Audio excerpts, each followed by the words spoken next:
Anyway guys, that's us. We are back on our way. Look at those mountains out there. Alright guys, we're in Sapa. Just getting a motorbike taxi to our accommodation. Had a bit of drama on the bus. My friend got his camera stolen out of his bag because he forgot his bag, or he left his bag when we went to do a COVID check. And he had his camera in there and it's gone. It was a G7X Mark II, unfortunately, which sucks.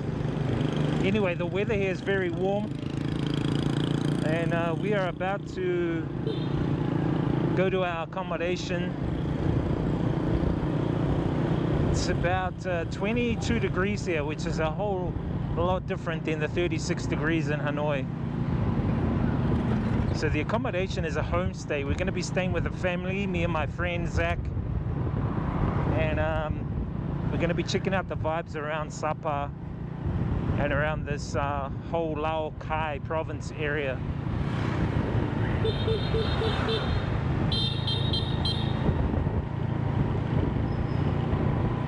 Alright guys, so we are about to walk to our homestay. We got dropped off by the motorbikes, but I don't think they can come down here any further. It's quite steep, and like it seems there's a bit of a dirt track here. Our homestay is at one of the locals' places, so we're going to be staying with some locals.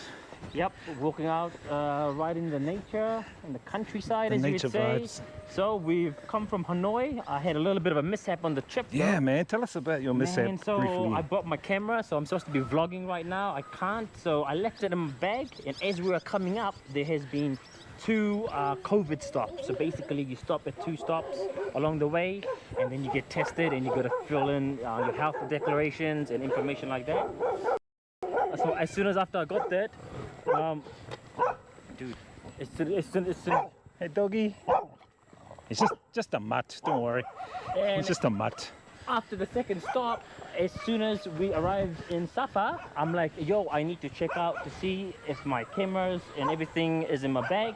I look in my bag, and after 5 years of traveling, It's gone. over 30 countries, it went missing. Yeah, because we both went to get our to do our declarations and stuff like that at the COVID stop, and you left your bag there. I left my bag there, so I don't really blame anyone else apart from myself. So here's a lesson: do never leave your belongings unattended. Always make sure that if you got your money or your passport or your phones, always have it on you, because things like this will happen. But anyway, that's life, right? So this is our homestay, looks like. Yeah, I just want to see the room, man. So look, just want to see the room. That's good. Hello, xin chào. Hello, hello, hello family. Show you the room first. Yeah, show the room first. Hello. Nice to meet you. No problem. It's warm in here, cold. No fan. No, they have fans, but it's going to be cold, they said. Oh, okay. Yes. At night it's cold. Okay, yeah. It's Mountain view? Yes. Who sleeps here? No one, one. but there's only one room left. Oh, this one. I don't know if I should take this one or if I should take this one. Actually, I want that one, man. I want the one. Hey, Yeah, it's rock, windy, paper, isn't scissors. Rock, paper, scissors, come on. No. But the only thing is though, then it's very near to this side, right? Right, this is the homestay view, guys. Look at that mountain. I don't know what's in that mountain. I think that's corn. That looks like corn. And here, you got some fish. Koi. Little koi. This is the nature vibes here. So this is like one of the homestays of the locals. Pumpkin. I thought it was pumpkin. I think these are tomatoes here. This is the chill out area and the view. Got those paddy fields out there, guys, on the hills, the terraces, and over here as well, the rice terraces here. And it looks like she's got some trees down here. Maybe they're fruit trees. I want to see some snakes. I wonder if there's any snakes around here. All right, guys, we are here for a bit of a quick snack. We've got fried rice, egg. The bro Zach has got Chicken fried rice. chicken fried. Is it nice? These are delicious. Chicken fried rice is nice and tasty and a pretty nice portion as well. And he's got chili, a bit of chili with it as well. Always, you know, extra spice up here. And got a bit of soy as well. And the soy sauce, the chili sauce. And it's just a little snack. And it's quite cheap. It's about a couple of bucks for a meal here, which is quite good. With the family aren't hungry. Just say we're hungry because we haven't had lunch yet. So this is our lunch, even though it's kind of like 3 in the afternoon. Yeah. Anyway, time to eat. All right, guys, we are in Supper Town. We just hired some motorbikes. We're just gonna fill them up and then go for a bit of a ride around. Check out the vibes. We actually want to try and catch some sunset vibes. All right, guys, we've stopped here at some sort of park area in the middle of Sapa. You can see people playing volleyball over there, people walking around, some guys playing football, and lots of kites. Check out all these kites up here, guys. It's a really nice, cool wind. And then look at that temple over there. That's a nice looking temple there. Actually looks quite Chinese. Hey, bro, it's Chinese. That temple looks quite Chinese. Yeah, so Chinese influences, you know. The Chinese, yeah, the design is Chinese influence because the Chinese border is nearby. Hey, what is it? Nanning. You got Nanning on one side, you got Kunming on the other side, and yeah, if you look at the northern part. And then the mountain range is right behind us, guys. It's a beautiful scene here. So yeah, we're just gonna have a little look around. We've got a couple of motorbikes just over here. It's my one, that's the bros one. So they're both Honda Wave RS6 motorbikes. They're actually pretty gutless, these ones. They're not as like strong as mine, but hey, it's sufficient and it's okay. Anyway, we are gonna go and check out some more vibes around Sapa and then come back later on and have some dinner with the family we're staying with. Check out this lake, guys. Nice lake in the middle of Sapa here. Mountain backdrop. Looks actually quite nice.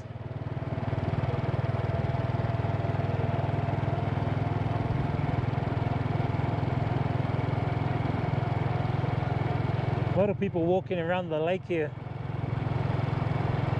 I wonder if there's any fish in this lake. Not actually sure.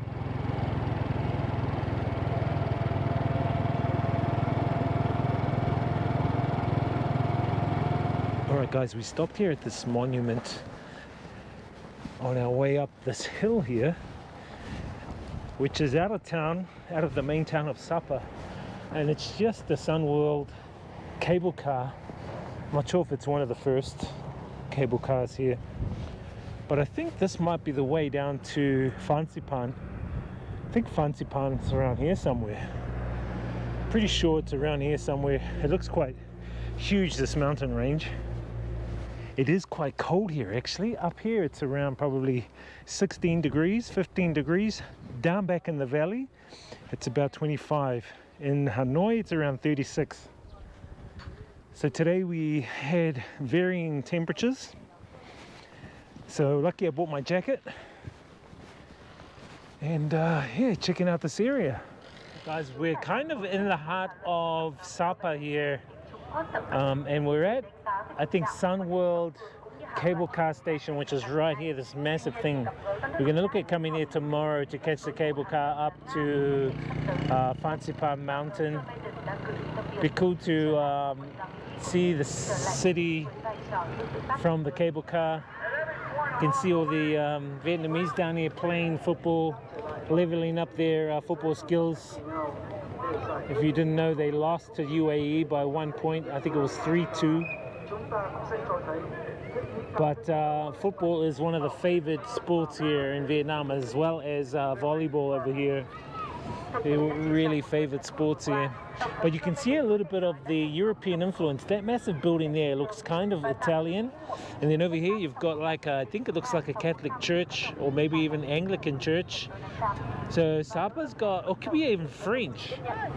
They could actually be French because, you know, they were colonized by France. So I think this whole area has got a little touch of European vibe to it. But I'm going to be happy to see it tomorrow when there's not many clouds, and we're going to jump on that cable car and check it out. Anyway, we're just motorbiking around the city and just checking out the vibes. Alright guys, we are here having dinner with the family, the friends. Look at this beautiful dinner that they've cooked here. Fish, mushroom, vegetables, soup, rice.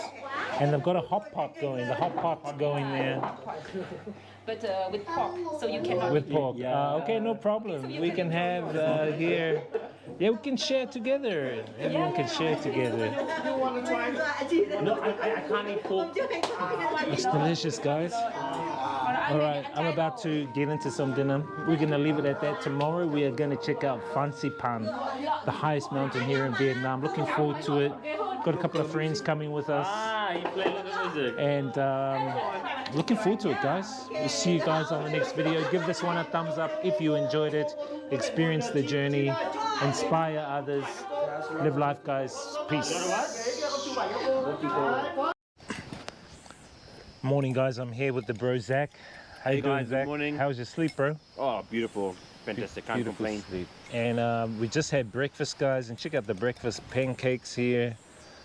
Avocado smoothie here. Watermelon, bananas, honey. A little bit of chili even. And look at the view. Nice view out there. That's the supper vibes right next to the rice paddies. And over here, I'm not sure if you guys can see in the camera, but over here are some like monuments of the replica monuments from around the world. Like there's, looks like the Eiffel Tower over there, the Petronas Towers from Malaysia, the Leaning Tower of Pisa, and Big Ben clock as well. So I'm gonna go over there and have a bit of a look over there very shortly. But it's nice and serene here. The environment here is beautiful and it's nice and cool. And the family here are awesome as well. Fantastic. But today we are gonna head into the city and get some drone vibes of the city. And then we're gonna head to a supermarket and then head on out around the outskirts and check out some of the mountain area here, some of the valleys and the paddy fields and stuff like that. Unfortunately, they have not allowed people to go up to Phan Xipang mountaintop, so the cable car is not available at the moment until July 1st, which is a shame because I mean that's only like about a week or so away. I'm not sure if we're going to stay that long, but nonetheless, I would have loved to go to the top of Phan Xipang mountain, especially at this time because it's not as cloudy as most days here, and it would be good to see like the whole Sapa Valley, you know, the whole Lao Kai Valley, which would be awesome. Anyway, guys, let's head on out soon and check out some of the city vibes here in Sapa. All right, guys, we are here at Sapa Lakeside with a couple of friends. I got my mate here, Zach from Aotearoa, New Zealand, as well as our new friend here, Mr. Nam. How are you, Mr. Nam? He's fine, relaxing. He's also a local Vietnamese and he's from the homestay that we have been chilling out at. And he's going to show us a little bit around this area. So we're going to be looking forward to checking out some of the vibes. But we just wanted to show you guys this whole area around the lake here. You can see all the beautiful flowers here. They look like roses. And then there's this kind of monument thing here. And beyond that is the lakeside down here. But look at the clouds in the background there. And this whole scenery here is quite beautiful. And look at all these hedges here, flowers. I mean, the vibes here are so beautiful, man. I'm actually going to throw up the fly cam and get some views of this lake and of the mountains in the background. And hidden behind the clouds right up there is Phan Xipang mountain. Now, unfortunately, the cable car has been stopped due to the CV. So No one's allowed to go up there unless you hike up there. And if you hike from the foot of the mountain to the top, it takes around 3 days, which is a bit of time. Anyway, just wanted to show you guys the lake vibes. The lake doesn't look too bad. Probably a lot cleaner than Westlake. But this is Sapa, guys. This is like the main hub of Sapa. And usually at night, this whole area is packed with Vietnamese. Now there's no one because the Vietnamese, they don't like the sun. They don't like the sun getting on their skin. So that's why you don't see many of them here.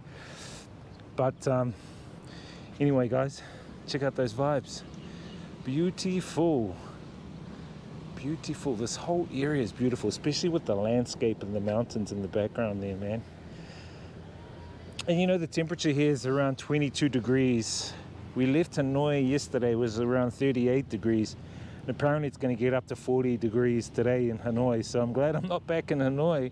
And you can see it's quite clear. There's hardly any dust or anything like that, which is brilliant. Anyway, I'm going to look for a spot to throw up the fly cam, because we want to get some of these fly cam vibes, guys. Fly cam vibes. All right. Let's throw up the fly cam and get some vibes here of Sapa, Vietnam.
Yo, what's up, chat?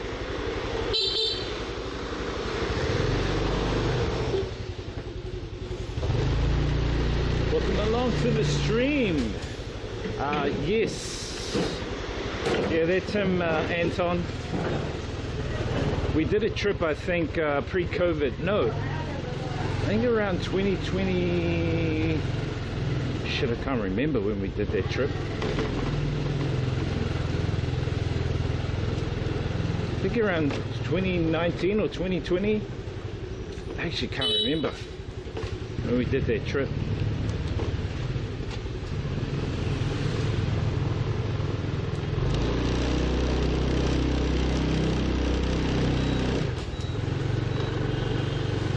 Anyway, chat, fire any questions you want to know about Vietnam. This is our Q&A session. We're going to head to dinner now. And then wait for my cousin. You can ask him questions as well. He's working here in Hanoi also. He's been here, shit, I think we've been here basically the same amount of time. So, ooh, she's a cutie. So yeah, he teaches English as well. We're gonna go to Peace Vegan because he wanted to go to Peace Vegan, so that's where we're going. Okay.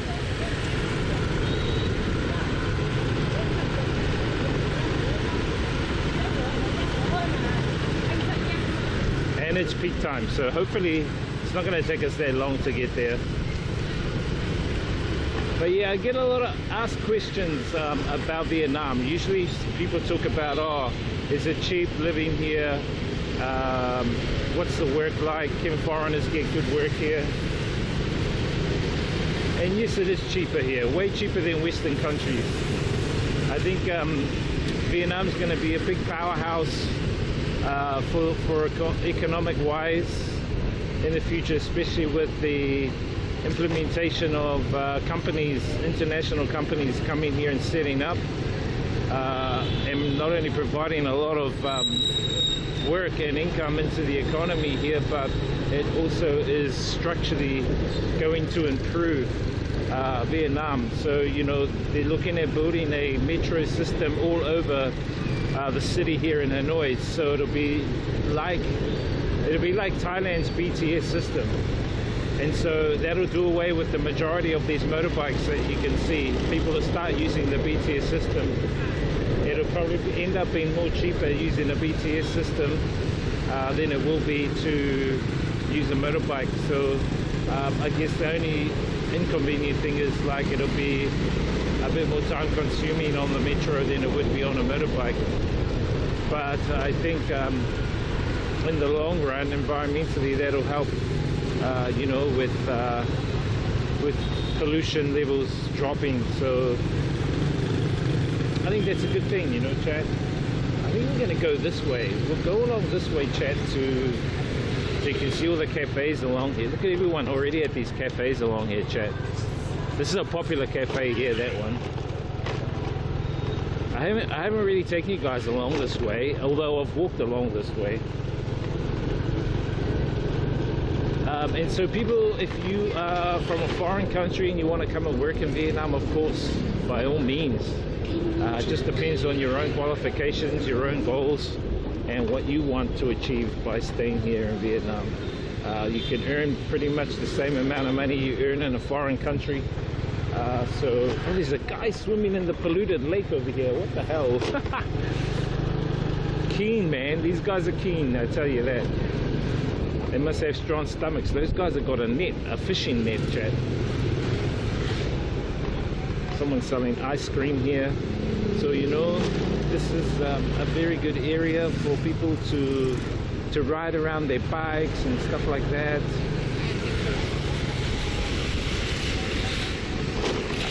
A lot of cafes along here, you know, and it's a lot cooler in this late afternoon. So I'm thinking my streams, if it's hot, I think it'll probably be better to stream a bit later, like 3 or 4 o'clock starts for streams if it's really hot, chat, because now the weather's really cooled off. It was like 100% humidity this morning, so humid. It was actually quite crazy. Anyway, we're gonna head to Peace Vegan. We'll set up, wait for our cousin, and then yeah, if you guys have any questions, man, about Vietnam, fire away. I'll do the best I can to answer them. My cousin will be here, he can try and answer some as well.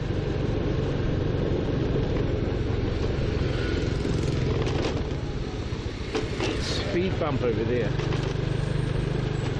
So usually when the sun sets, everyone comes out here, chat, and they like take photos, they drink coffee, especially the young ones. The culture of the young ones here, they don't like going out on the town. Usually going out on the town is left up to the foreigners or the ones who are really keen. But the young ones here, like 18 to say 22, 23, they usually just come to the cafes and chill out. Sometimes they chill out all night, especially at the 24/7 cafes. And they just love taking photos next to this polluted lake. I mean, that's how it is here, man. But you know, it's part of their like culture, it's part of who they are, and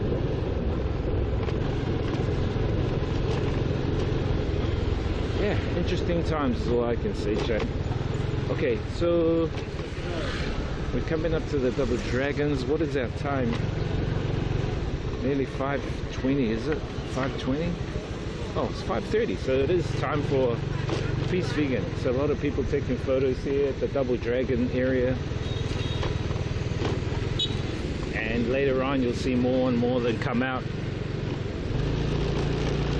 It's like Dracula. Dracula comes out at night, sleeps during the day, or is hidden away during the day. Lol.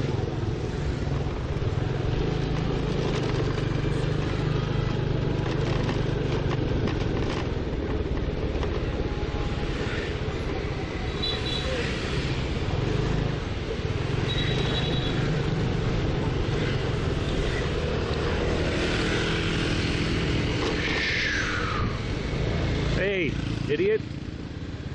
can see I'm indicating to turn.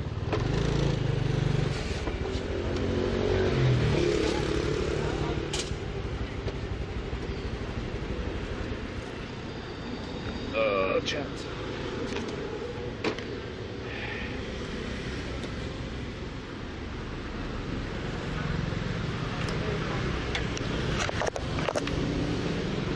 Okay, chat, let's get some food and then we'll just go up into the top and chill up there for a little bit, have a chit chat and try and answer some questions about Vietnam for you guys. Once again, this stream is sponsored by Octopass. Big shout out to Henry and the team. Thank you.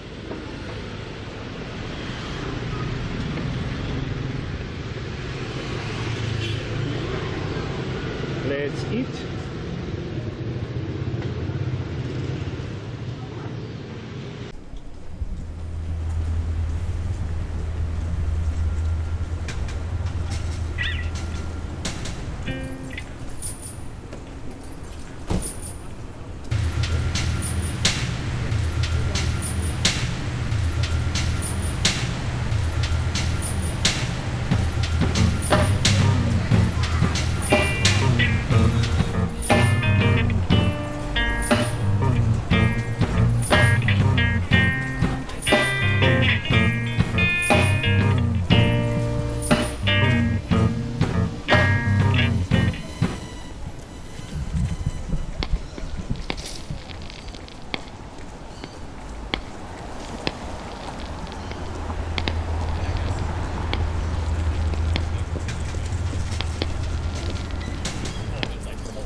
Here, so let's go upstairs and get a good seat.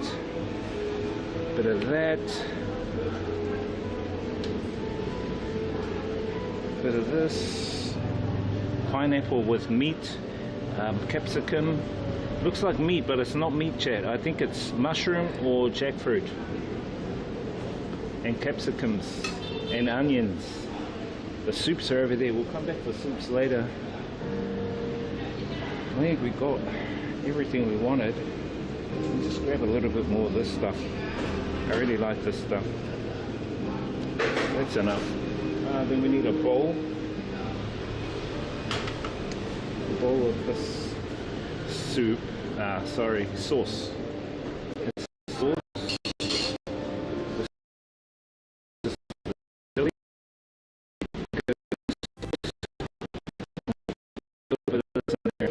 That's it. That'll be our dipping sauce, chat.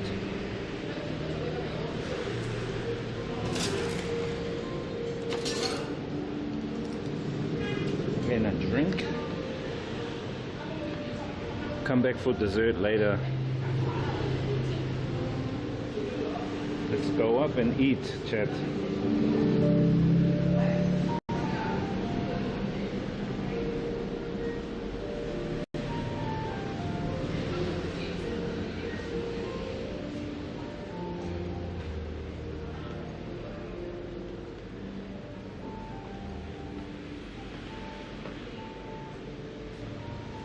Yes, we have our seat.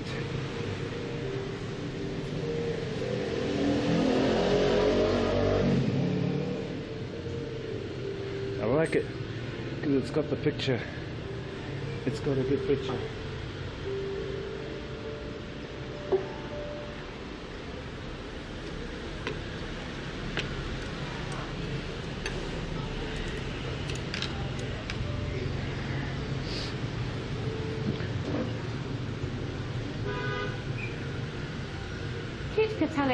56 says cheap views on tinyl.com/3.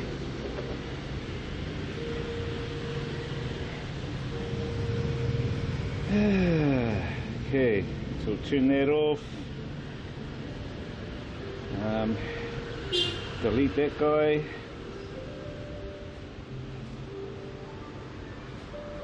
And we'll ban him as well. Sorry dude, don't need that. Fan, we need to turn these fans up, chat. These fans are so slow because it's so hot.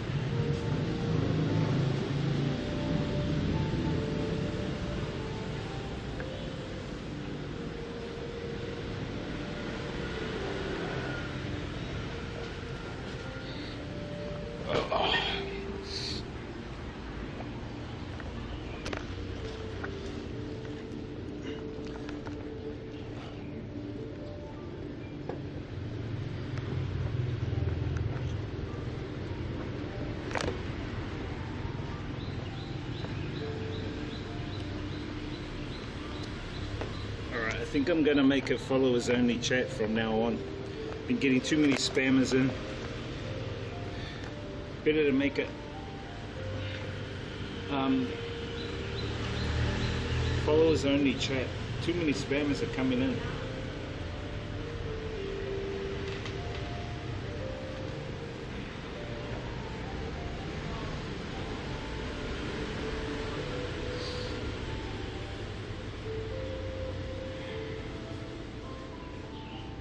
Spammers coming in there.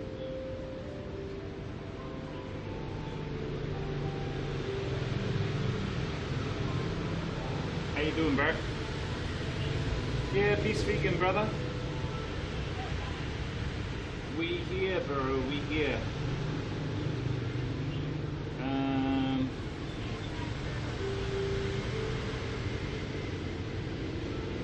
Might just put it on followers only for chat. Too many people coming in and spamming there. Idiots. How you doing, bro? Yeah, I'll put it this way so you guys can see. You can see my guests. You can see the picture behind the food and people that are going to be seating. Follow them, bro, if you're not. Followers only chat.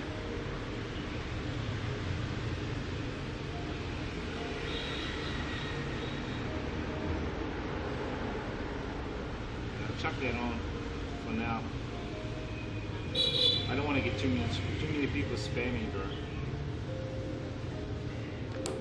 How can you not be a follower? This guy. What a sad guy. What a sad guy.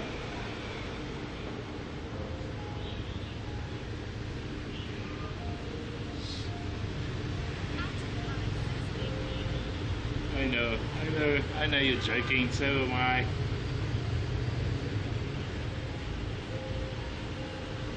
I think the lens needs a clean. Hold up, chat.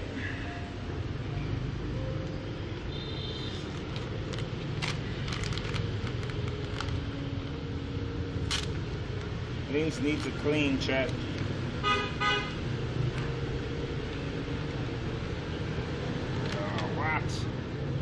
Where the hell is just one? I don't want 10. Why did it pull out 10 when I only wanted one? Rigged. Totally bloody rigged, these wipes.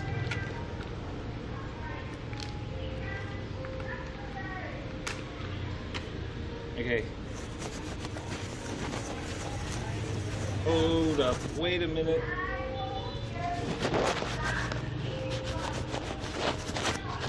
It's like a mother wiping a baby's mouth. You guys are the baby. You guys are the baby. It's like a mother wiping the baby's mouth. World of capitalization. What do you mean world of capitalization?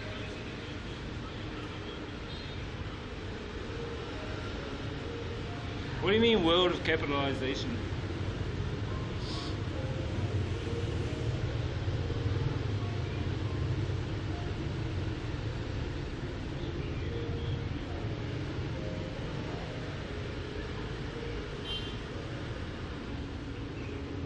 We are in a capitalist world, yes. I do admit that. We are in a capitalist world, bro. Totally. But doesn't mean we have to live like capitalists. We can live more civil than capitalists, right?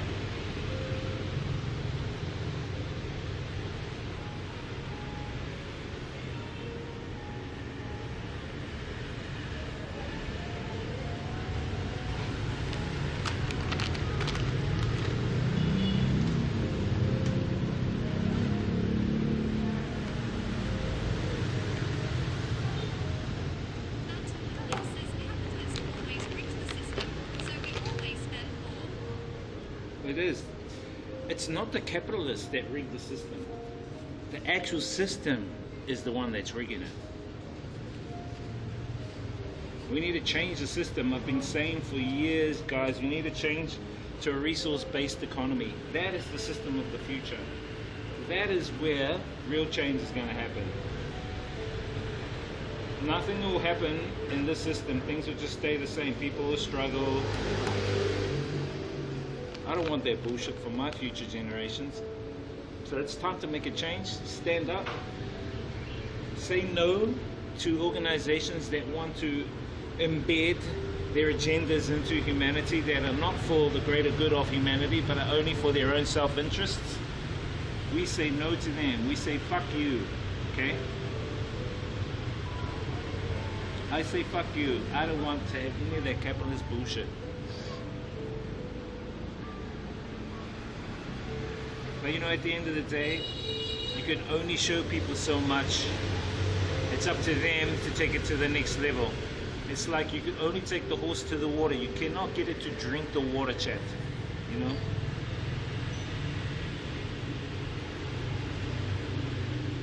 Where is the internet in this place? I don't think they have internet here. Peace vegan, no internet. That's a shame. It doesn't matter. I've got 3 SIM cards running. We're fine. So yeah, some of the popular questions, chat, that I get asked, I've already answered 2. The first one was, what's the work like here in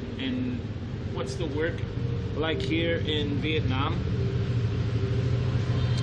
And I kind of answered a lot of those questions. The other one was,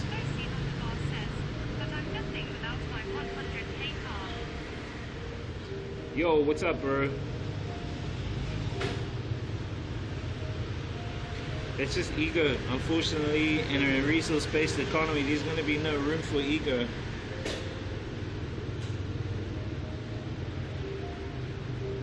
At the end of the day, what do you want to really use the car for? Getting you from A to B or scoring chicks? Do you really have to use a car to score a chick? Come on, where's your skill level at, bro? So some people go, oh, what is it like to live in Vietnam, you know? And I just say that, you know, Vietnam has like a really unique blend of traditional and modern cultures. You know, and a vibrant atmosphere, especially around like holiday times, when they celebrate special occasions here, like Tet, like the Mid-Autumn Festival, that kind of stuff, you know. And you know, there's also a growing expat community here, and so a lot of the expat communities here, they stay in kind of their own like congested areas in Hanoi, but you know, generally they're quite good, you know. And you know, you can, if you're an expat, you can also enjoy a comfortable life here, you know, and a lifestyle. They have all modern amenities like the gyms here, you know. They have a lot of the supermarkets for your catered foods, your food needs, you know what I mean? And the infrastructure is developing, which is a good thing. because they're open to change. And so, as I was saying before, I think Vietnam is going to be a huge, massive player in the Asian markets, because they're still building their infrastructure. And through Hanoi, they're going to be building like what Bangkok's got, a BTS system. Bangkok transport system, they're going to build one here, which is the metro system. So they're going to build like a line that goes out to the airport, out east, out west, out south, all around the city, above the city. And that's going to be a major game changer, because I think after that they're going to start building into other cities, then building the metros into other countries, just like how China is built into Laos now. So China, southern China, it's the railway goes straight into Vientiane, through Laos, through Vang Vieng, through Luang Prabang. And so the Chinese have a big influence in Laos at the present moment.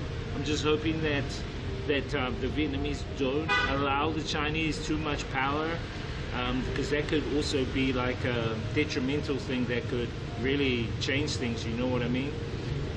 So yeah, that's like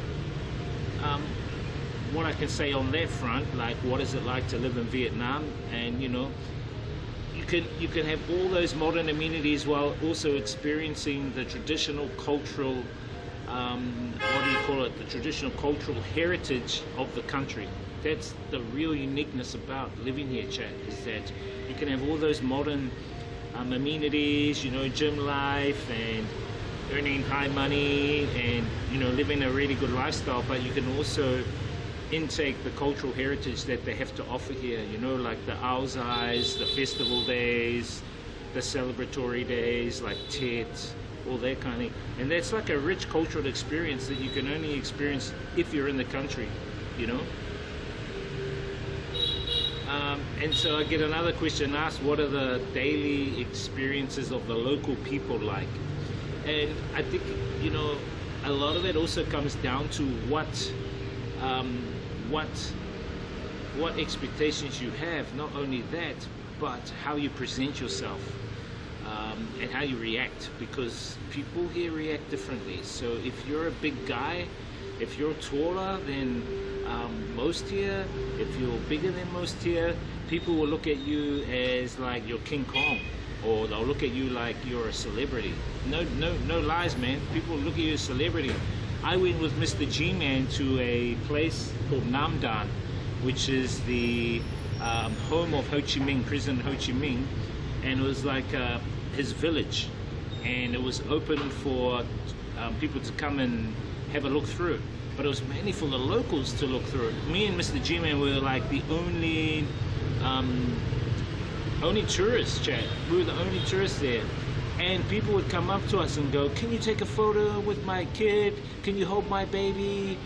You know, it's like you get treated like you're a celebrity here, which is really out of it. So if you're taller or bigger, you will get a lot of attention, and a lot of chickas will try and come to you and be a magnet to you, you know what I mean? So yeah, now the Vietnamese people, they normally start their day off early here, you know, and then they have their traditional pho or banh mi, and then they work long hours. They are very hard workers.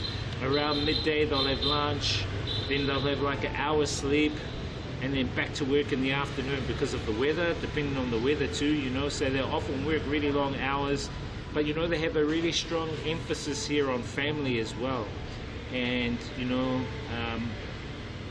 and the social relationships that they have with one another is really predominant, because they meet each other for like drinking rice wine, beers, that kind of thing.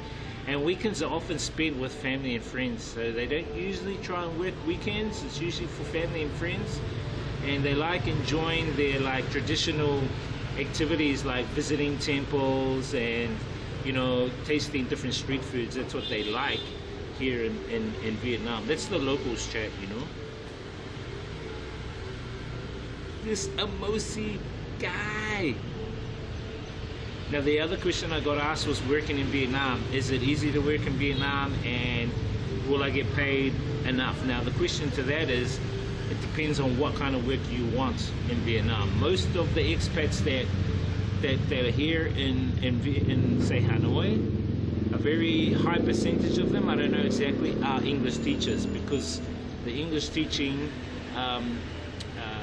what would you call it? The English teaching subject here is very highly regarded. So a lot of the students really want to learn English. They really want to travel and go to foreign countries. So they really want to learn English here. So the parents invest a lot of money in their kids to learn English. So there's a lot of job opportunities for English teachers here, and it's easy to get to become an English teacher here. I didn't even know how to do English teaching until I got here. I volunteered, got experience, got my certificates, and then landed jobs, and you can get paid an easy $2,000 to like $4,000, you can about $2,000 to $3,000 US a month, which isn't too bad for here, because your living expenses are really, really low, And so Vietnam has a really growing economy. As I said, they're going to be like a big game changer very, very soon, and they have a range of other industries like technology, finance, healthcare, so people can delve into those areas too, and so expats can find work in like lots of multinational companies, even startup companies, or as like freelancers. So a lot of freelancers at the moment. I'm freelancing, like doing my own business freelancing, chat, not wink wink freelancing. And as I said, the salaries they can range anywhere from, if you're an expat, 1,000 US up to like 3,000 US, maybe even more, 5,000. I know some that have got 5,000 US a month, which is really good money, Anyway, we gotta eat a little bit, chat. Let me take a photo.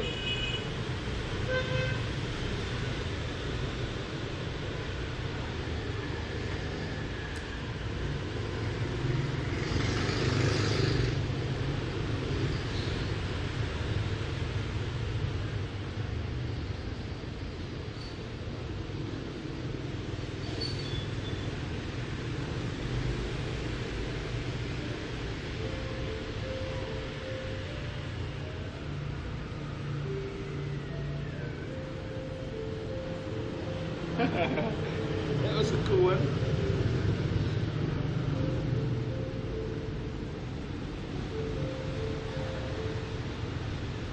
Hang on, chat. Just gonna take this photo.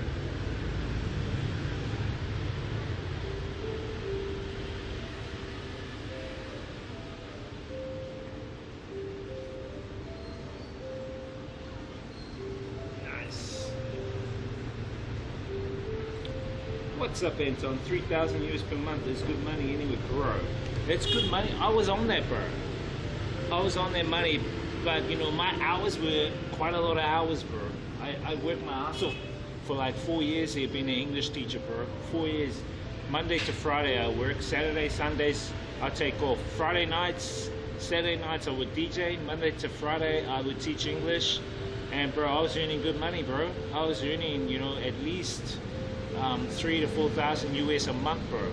And my expenses came to, this is for everything, my power, my food, my drinks, my entertainment, my chickens, whatever, everything came to like 500 US. So you could bank at least 3.5 of that, 4,000 US, and so using that money, that's how I traveled around. I'd go to all these countries: Philippines, Hong Kong, Laos, Thailand, Cambodia, South Korea, Taiwan, China, Indonesia, Malaysia, Singapore, and I still got more countries to see, but I've seen most of them around this area because I've self-funded myself. But I wasn't streaming then. Then I was making vlogs. So I made vlogs back then.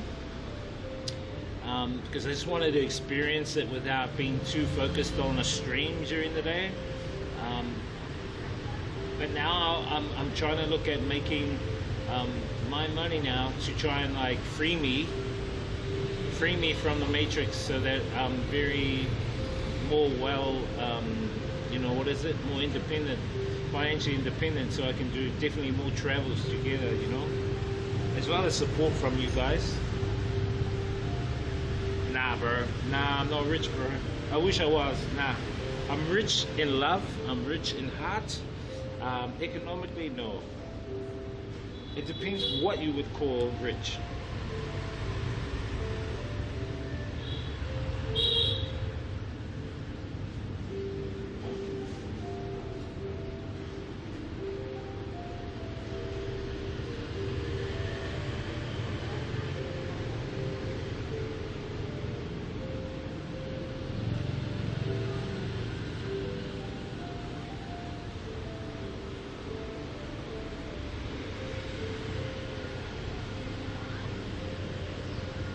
So yeah, that's like one of the main questions is people wanting to work because they don't want to stay in their own country. Because I tell you now, in Western countries, the regulations and restrictions are getting more and more stringent. And now with this World Health Organization pandemic treaty, I don't know if you guys have heard about this treaty. With the implementation of that, that's securing more of a lockstep motion if there is another outbreak.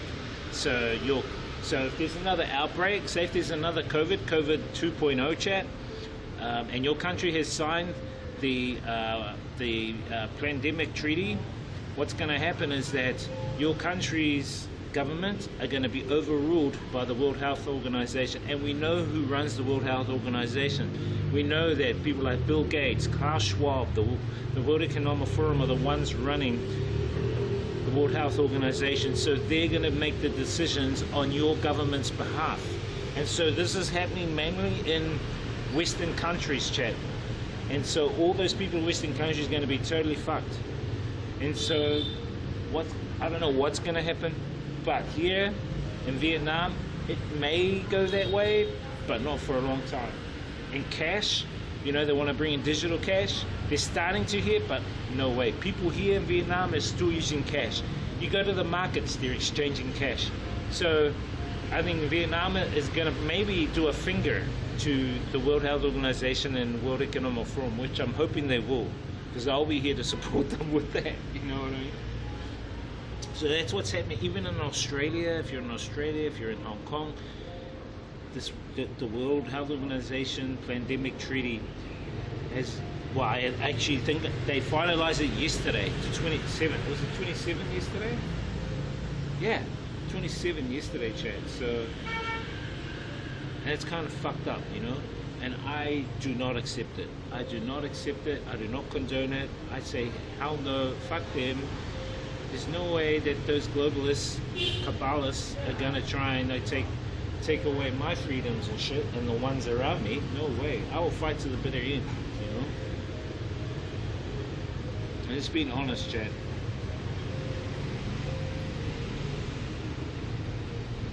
Why would any government want to be controlled by? They're not controlled by another country. They're controlled by Kabbalists and globalists. It's because the countries are subsidies of the Kabbalists, of the globalists. That's what countries are. They were set up like that, bro. That's the whole agenda of the... I've put a video in the Discord. If you go to the Discord chat, you can check out a video. It's got it all there with the World Health Organization pandemic treaty. I'm not calling it a pandemic treaty. It's a plandemic. It's all fucking planned. And so, you know, I'll put the Discord in.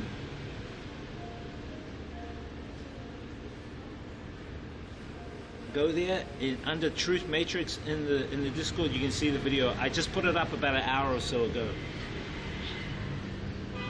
All the evidence is there. These motherfuckers are the ones that want to take over not only the Western world, the whole world. But there are going to be countries that are going to say no, fuck you. And that's how we should be. We should stand up to totalitarianism, because it's been happening throughout the ages, you know. And I don't agree with the World Health Organization. They're using science as a way to manipulate the people. When you ask them, okay, where's the science around the COVID? Show us the actual COVID itself. Can you blah, blah, blah. You ask them all these questions, they deny it.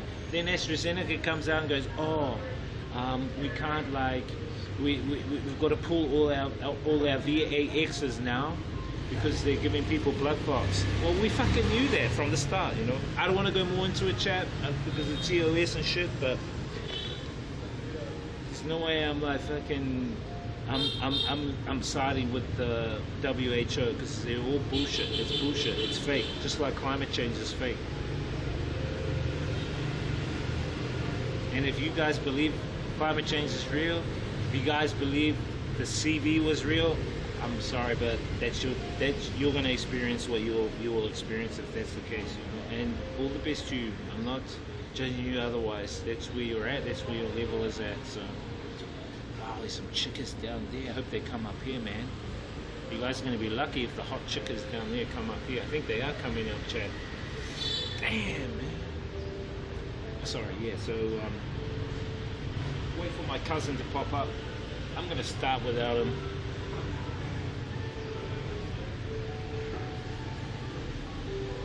27th of May was yesterday.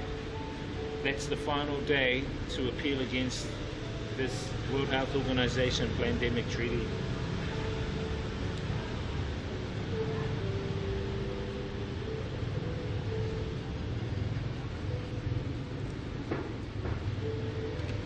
I'll tell you this. Climate, they called it global warming, then they found out, oh shit, the planet isn't warming, it's cooling, so they changed the name to climate change because the scam was fucked if they kept saying global warming. So they named it to climate change. The climate is changing, Chad. Climate always changes. Even without cars, even without pollution, the climate changes. Why? Because of that thing up in the sky that we call the sun. The sun interacts with the photon belt, which emanates from the center of the galaxy, the Milky Way galaxy, from the black hole. The photons come through space, they hit the sun amplifies, the sun then creates CMEs, which are called coronal mass ejections, creating the weather patterns and changes we see. And it happens all the time. It's happened over millions of years. So it's nothing new. But what these scamsters are doing under capitalism and control is they're trying to make you believe that you are creating it because you're driving your motorbike, you're driving your car, you're polluting. Well, who's the ones that made the cars? The Kabbalists made the cars. Who are the petrol company owners? The Kabbalah, the petrol company owners. Who owns electric cars? Company cars. Elon Musk, is he a Kabbalist? Yes. You really have to look into it, you know. You got to really look into it, research into it. Don't just go with what the mainstream media tells you or what your mates will try and persuade you to believe. Do your own due diligence. That's what I say.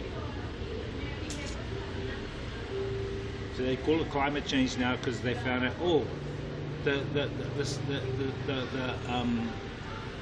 globe is not warming. It's fake, it's bullshit. They're using it as a way not only to extort money but to what I call totalitarian tiptoe. It's taking away your rights bit by bit. Stepping forward, taking away your rights, stepping forward, taking away your rights. But it's called the totalitarian tiptoe. They're tiptoeing, not too much. If they do too much, taking away, people will go, hey, what are you doing over there? Well, that's too late. People have already seen that now. So they do it little bit by little bit, and they've been doing it over the years, you know.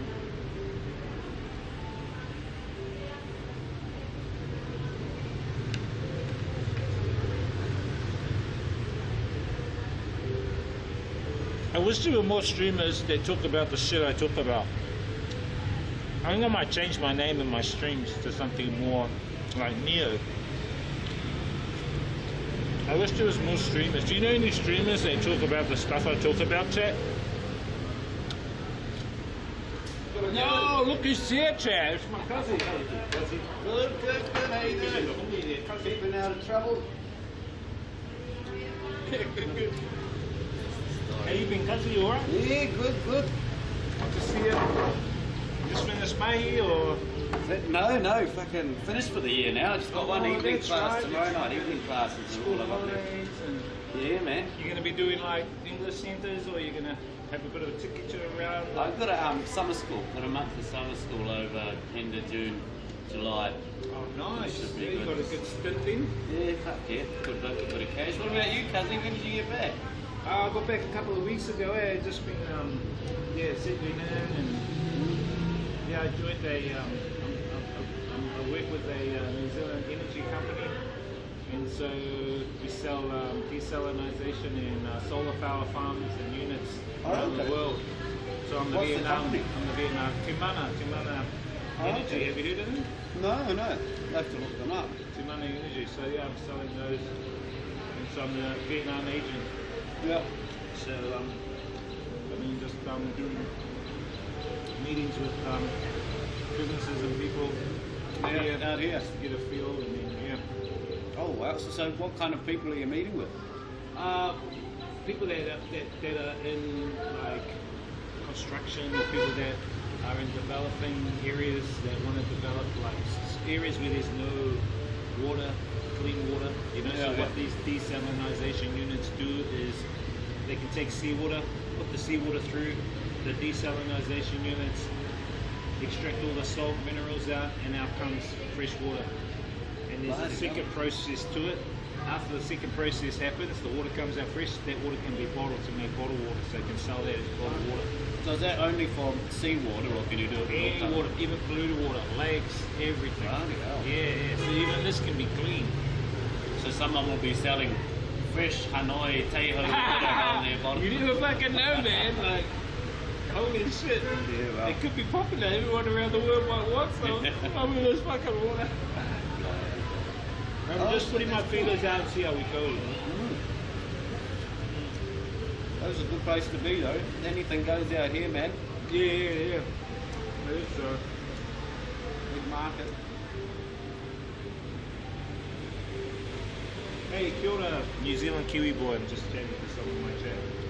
Some of them remember you from when we did that trip to Bali. Oh, true. Remember we went to Fuck Bali? yeah, that's going back. That must have been November, October. How's your Saturday, man? Right? Yeah, they're all good. All good. I spoke to my sisters today.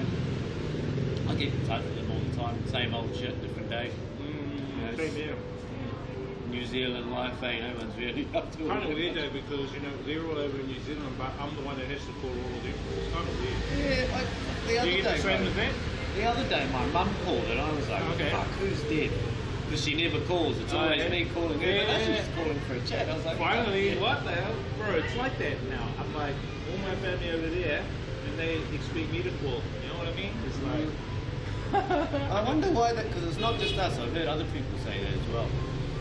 Maybe their mindset is, I think it's a if you want to mindset fuck off, thing. then you can be the one to call me. yeah, but you know, they should be supportive of you because you're representing the family out in the world. You know what I mean? They don't see that you're a representative of the family, and they should be supporting you more, like in that terms. I think- They're easy at home, you know. If they don't want to work, they can get a benefit. If you know, they have an easy life back there. Yeah, you really have to work your ass off to get somewhere, or you know, you gotta Yeah, man, fighting our way through. the surviving yourself independently, you know. And they probably don't see that. world. I think they just don't get it all that much, you know. They can't be fucked dealing with time zones and all that kind of thing. They're like, oh, Jake has got all that stuff figured out, he'll call us at a good time. And I do. It's not drama. I don't mind either, you know, but it's just I just sometimes wonder, like. No, I went back for like 3 months because I had to help my parents like Yeah, how are they getting on? selling one of the house. I'll good, so they, you know, they'll get selling that house probably by the time I go back. I'll look at going back around December. Probably there till the end of Tet. I don't want to stay here in Tet. And I thought, oh fuck, I'll have a nice summer back then. December here it'll be cold and miserable, so. Yeah, fuck Are you. you going back in December for Christmas, New Year's, maybe? I don't even know what I'm doing tomorrow, let alone in bloody December. But yeah, who knows? Who knows? You lost a bit of weight, you must have a chicken, man. What's your name? Come on. No, I've been living next to this place, man. They feed me well. Oh, do they? You give me a bit. It's pretty good, eh? Fuck yeah. The first night I come back, I came here. Surprised I haven't seen you here then. I eat here most nights. Alright. I was getting really good all year at cooking shit. And then I came here once for the first time, probably since I've been here last week, and I was like, fucking hell. Why do I spend hours in the kitchen Just come here and when I can spend the same amount of money I do on just to groceries? walk away, right? No Yeah. I bought my NutriBullet back from New Zealand here. Ah, okay. And because it was just sitting there, it was like I'm away from home for like at least 9 months, a year. So I thought, fuck, might as well bring it in and use it, you know. Yeah. So well, they're just like getting like the jackfruit here off the street. Yeah, all them tropical fruits in the smoothie. And now that the lychees, you know, the red lychees, I think they call them boy or something like that. Yeah. They're like selling now, 25k a kg. I bought some last night. Oh, bro, they're beautiful. chuck them in, whip them up, and you got yourself a healthy Chuck them in, chuck jackfruit in, fucking, you know, dragon fruit, bit of durian. Well, I wouldn't go that far. Do you like durian? Come on, bro. I love it, bro. It's nice. I tried it in Thailand only once, it just tasted like rubbish. People do Like actual rubbish. Like, people do. Well, it tastes different. I've seen where they've given it to a cat, and the cat goes like that. You know, when the cat finishes the poo, it like covers, and it thinks that the durian's a poo, and it's like going like that. I'm fucking inclined to agree with the cat, to be honest. I love it, bro. It's actually better if it's fried, because I've had it fried with batter. Fried? In batter. Oh, I went out to Eco Park, and there was a guy on the side of the road, and I thought, oh, I'm a bit hungry, I'll go over and see what he's got. And I looked, and he goes, durian. So I went over and it tastes better when it's fried. So, what about the first time you ever ate it? Did you like it from the first go? I thought it was like, what the hell is that? I've never tasted that before. It was very steechy, if that's the word. You know, I don't know how to explain it. Smells like the rubbish dump. But then I got used to it, so Well, I don't mind. I think it's like an acquired taste. Yeah, I've only had it once, maybe a few more times. It's like if you eat Guinness for the first time, or if you eat, I don't know, Guinness is more better tasting, I guess. coffee, beer, wine, all that shit. Eh? You get used to it over time if you had more of it. But I just kept having it in different ways. Like I've had some like in a boil up, some in a salad. Some In a boil up? Yeah. Ooh. Some people put it in a boil up. It's alright. Fuzzy. Yes, and there's so many different kinds, eh? Like, in Malaysia, they like to think they're the durian kings, and you ask anyone about durian, they tell you the ones you have to try, don't try this one, try this one. Yeah. It costs a little bit more, but I'm like, fuck, they all look and smell the same to me. I wonder where durian came from. Probably China. Most of everything comes from China. Yeah, really, did they? Even kiwi fruit came from China, believe it or not.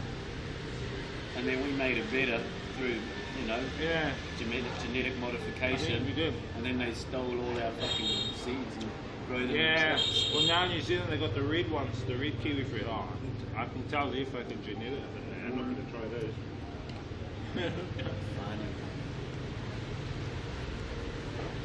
So how was New Zealand? How's the old man's health? Is he getting on all right? He's way better now. Yeah. He's way better. He had an operation on his appendix and that. Oh, fuck. Yeah, so that, you know, it was like touch and go. And then the recovery was long, like 2-3 month recovery, because as soon as he got back, he would go and do training. Then the wound would open up, and I said, you shouldn't be like doing weight training after an operation. What is it with these Kiwi fucking men I who don't don't know, know how to bro. look I after don't know, themselves? bro. They're like, I'm all good, just carry on. Yeah, that's his attitude. No, I'm fine, you know. I just had a major operation. I just go to the gym and pull like 100 kg weights. Dad, you idiot. Why do you do that? Don't listen to the doctor or anything, eh? The guy that's been doing this job for fucking 30 years. He's a guy who doesn't like to be on sitting down and all the time, you know. So he wants to be active. And so he gets that patched up again. Then he goes out and does pushes the lawnmower around, you know, for a bit. And then he opens up and I said, just need to not do anything Fucking active. call someone to do it. We're all around. Yeah, I did. Eventually we did, you know. So I could monitor him and he Must be a men thing. must be New Zealand male thing. I don't know. It's weird. I'm the same. I can understand it though, you know, when you're used to good health, suddenly it's taken away from you. You're like, fuck, I That's just what wanna it is. fucking go. Because he was very active, you know. He was very strong, always run. And then to be like, to have his health taken away from him, it's kind of like strange for him, you know, to be helpless would be the word. But I just told him, you know, the universe is just saying to you, you know, you need time to rest. You know, you shouldn't be doing any of that. But they don't listen. And at the end of the day, it's their own free will. So you can't take the horse to the can't get a horse to drink the water, you can only take it to the water, you know. I like coming early here because there's hardly anyone. Yeah, I come normally around 5 o'clock's just a bit too early. Some of their dishes aren't out yet. 5:30. Perfect, yeah, man. That's when I came. And don't come on the weekend at fucking 12 o'clock. You won't get a bloody seat. Really? On Saturday or Sunday? Oh yeah, the Saturday. families, right? Yeah. Funny, eh? When it first started, you know, 40k a bloody buffet, whatever it was back then, it was still mainly foreigners. But now, like, you see the local, you know, the ladies in their flowery outfits. You know, it doesn't discriminate anymore. Yeah. I've seen a few foreigners walking around with the hats on as well, you know.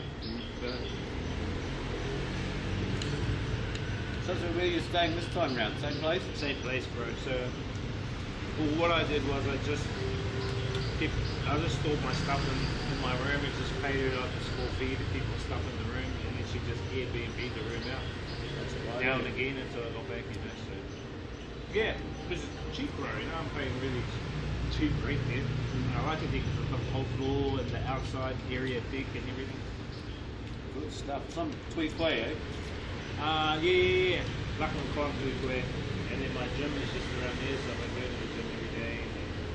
Is that the gym down Lucknow Fun, right down the bottom?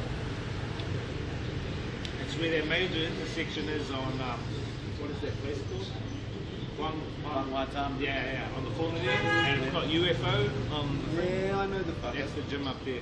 It's See- called Blue Sky, and I pay 1.4 million a year. A year? A year, which is roughly around 80 to 90 New Zealand bucks a year. Who are you Unbelievable. friends with in the fucking gym together? That's wild. You should join that one, man. It's really cool. The only thing that I really wanted to do, because I wanted to cut down my weight, that's fine because I use a treadmill and cross trainer, is I wanted then to have the stepper, you know, where the steps come down, you walk up them. Yeah. That is the #1 cardio workout. And I know I drop a lot of Maybe weight that's really what fast. happened to me. Fucking this year, bro, at the start of the year, I started working on the 5th floor at school. Oh, And I'd you go walk up and down. I was puffing. And then fucking these, you know, 7, 8, 9, 10-year-old kids running past me, skipping steps in. And you're going, yeah. But I was like, I'm going to fucking be like you by the end of the year. So every day I went up there, I started off slow. By the end of it, I was fucking running up those steps. really? I'll get up the top, puffing, but now, fuck, I can do it. The other day, I was with a mate down in, not hard dog, near the Kangnam Tower. We're sitting there having a coffee. Oh, yeah. And I was like, fucking, what do you reckon we can get up the top of that building there? Just pointed at a random apartment building. We're like, yeah, fuck it, give it a go. So we went in, couldn't get in the elevator because it's an apartment building. You Oh, need the shit. key. So we found the staircase, and I shit you not, we both ran all the way up 30 fucking floors. 30 flights of stairs, made it to the top. How the fuck did you get up there like that? Cause I have no idea. No fucking idea. You know, funny going back to the start of the year, 2 flights of stairs would have sent me fucking puff. I got up the top and yeah, I was hot, you know, a little bit fucking puff, but like, Yeah. I could have done another fucking 30, man. Well, see, that's good. Yeah, so you must be doing something right then, you know? It's the consistency. And it's not having a choice. I couldn't avoid those fucking stairs at work. That's the only thing I hate, like, sometimes now, is if you go to a hotel or, like, teach at an English center, and it's like 5 or 10 floors and they don't have an elevator, it's like, oh, fuck. Oh, your class is on the 10th floor. Okay, what the fuck? Yeah, they fucking love these stairs here, eh? We love this stairs, man. But my house I'm in, I stay on the roof, and it's 5 floors. It's five flights. Fuck, so you don't want to get down the bottom and forget your keys, do you? I've done it many times. I'm like, ah, fuck. I got my keys to the motorbike. Oh, well, I have to go back up. Might just sit down for a while. And I read that place on Luck Long Fun that you came and stayed at, where I was there. I was on the 4th floor. I used to do it all the time there too. Get down to the bottom, start fucking kicking shit. Like, get down, can't fucking feel like Fuck's your keys. sake, man. Then you go all the way back up. You get used to it, you know. Yeah. But you wouldn't weigh that much. What are you, about 70 or something? Nah, fuck, 80? I'm almost down in my 50s now. What the fuck? I want to get to 58's my goal, but I'm just on 60. It's the lightest I've been in, I don't know, 5 years, 6 years. That's pretty good, guys. Getting there.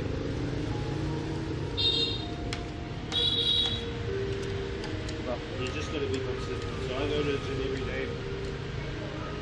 And my routine DJ now and again on the weekends here. I've seen something on your story at the Pleiku Platoon or Yeah, something. but just on the other side.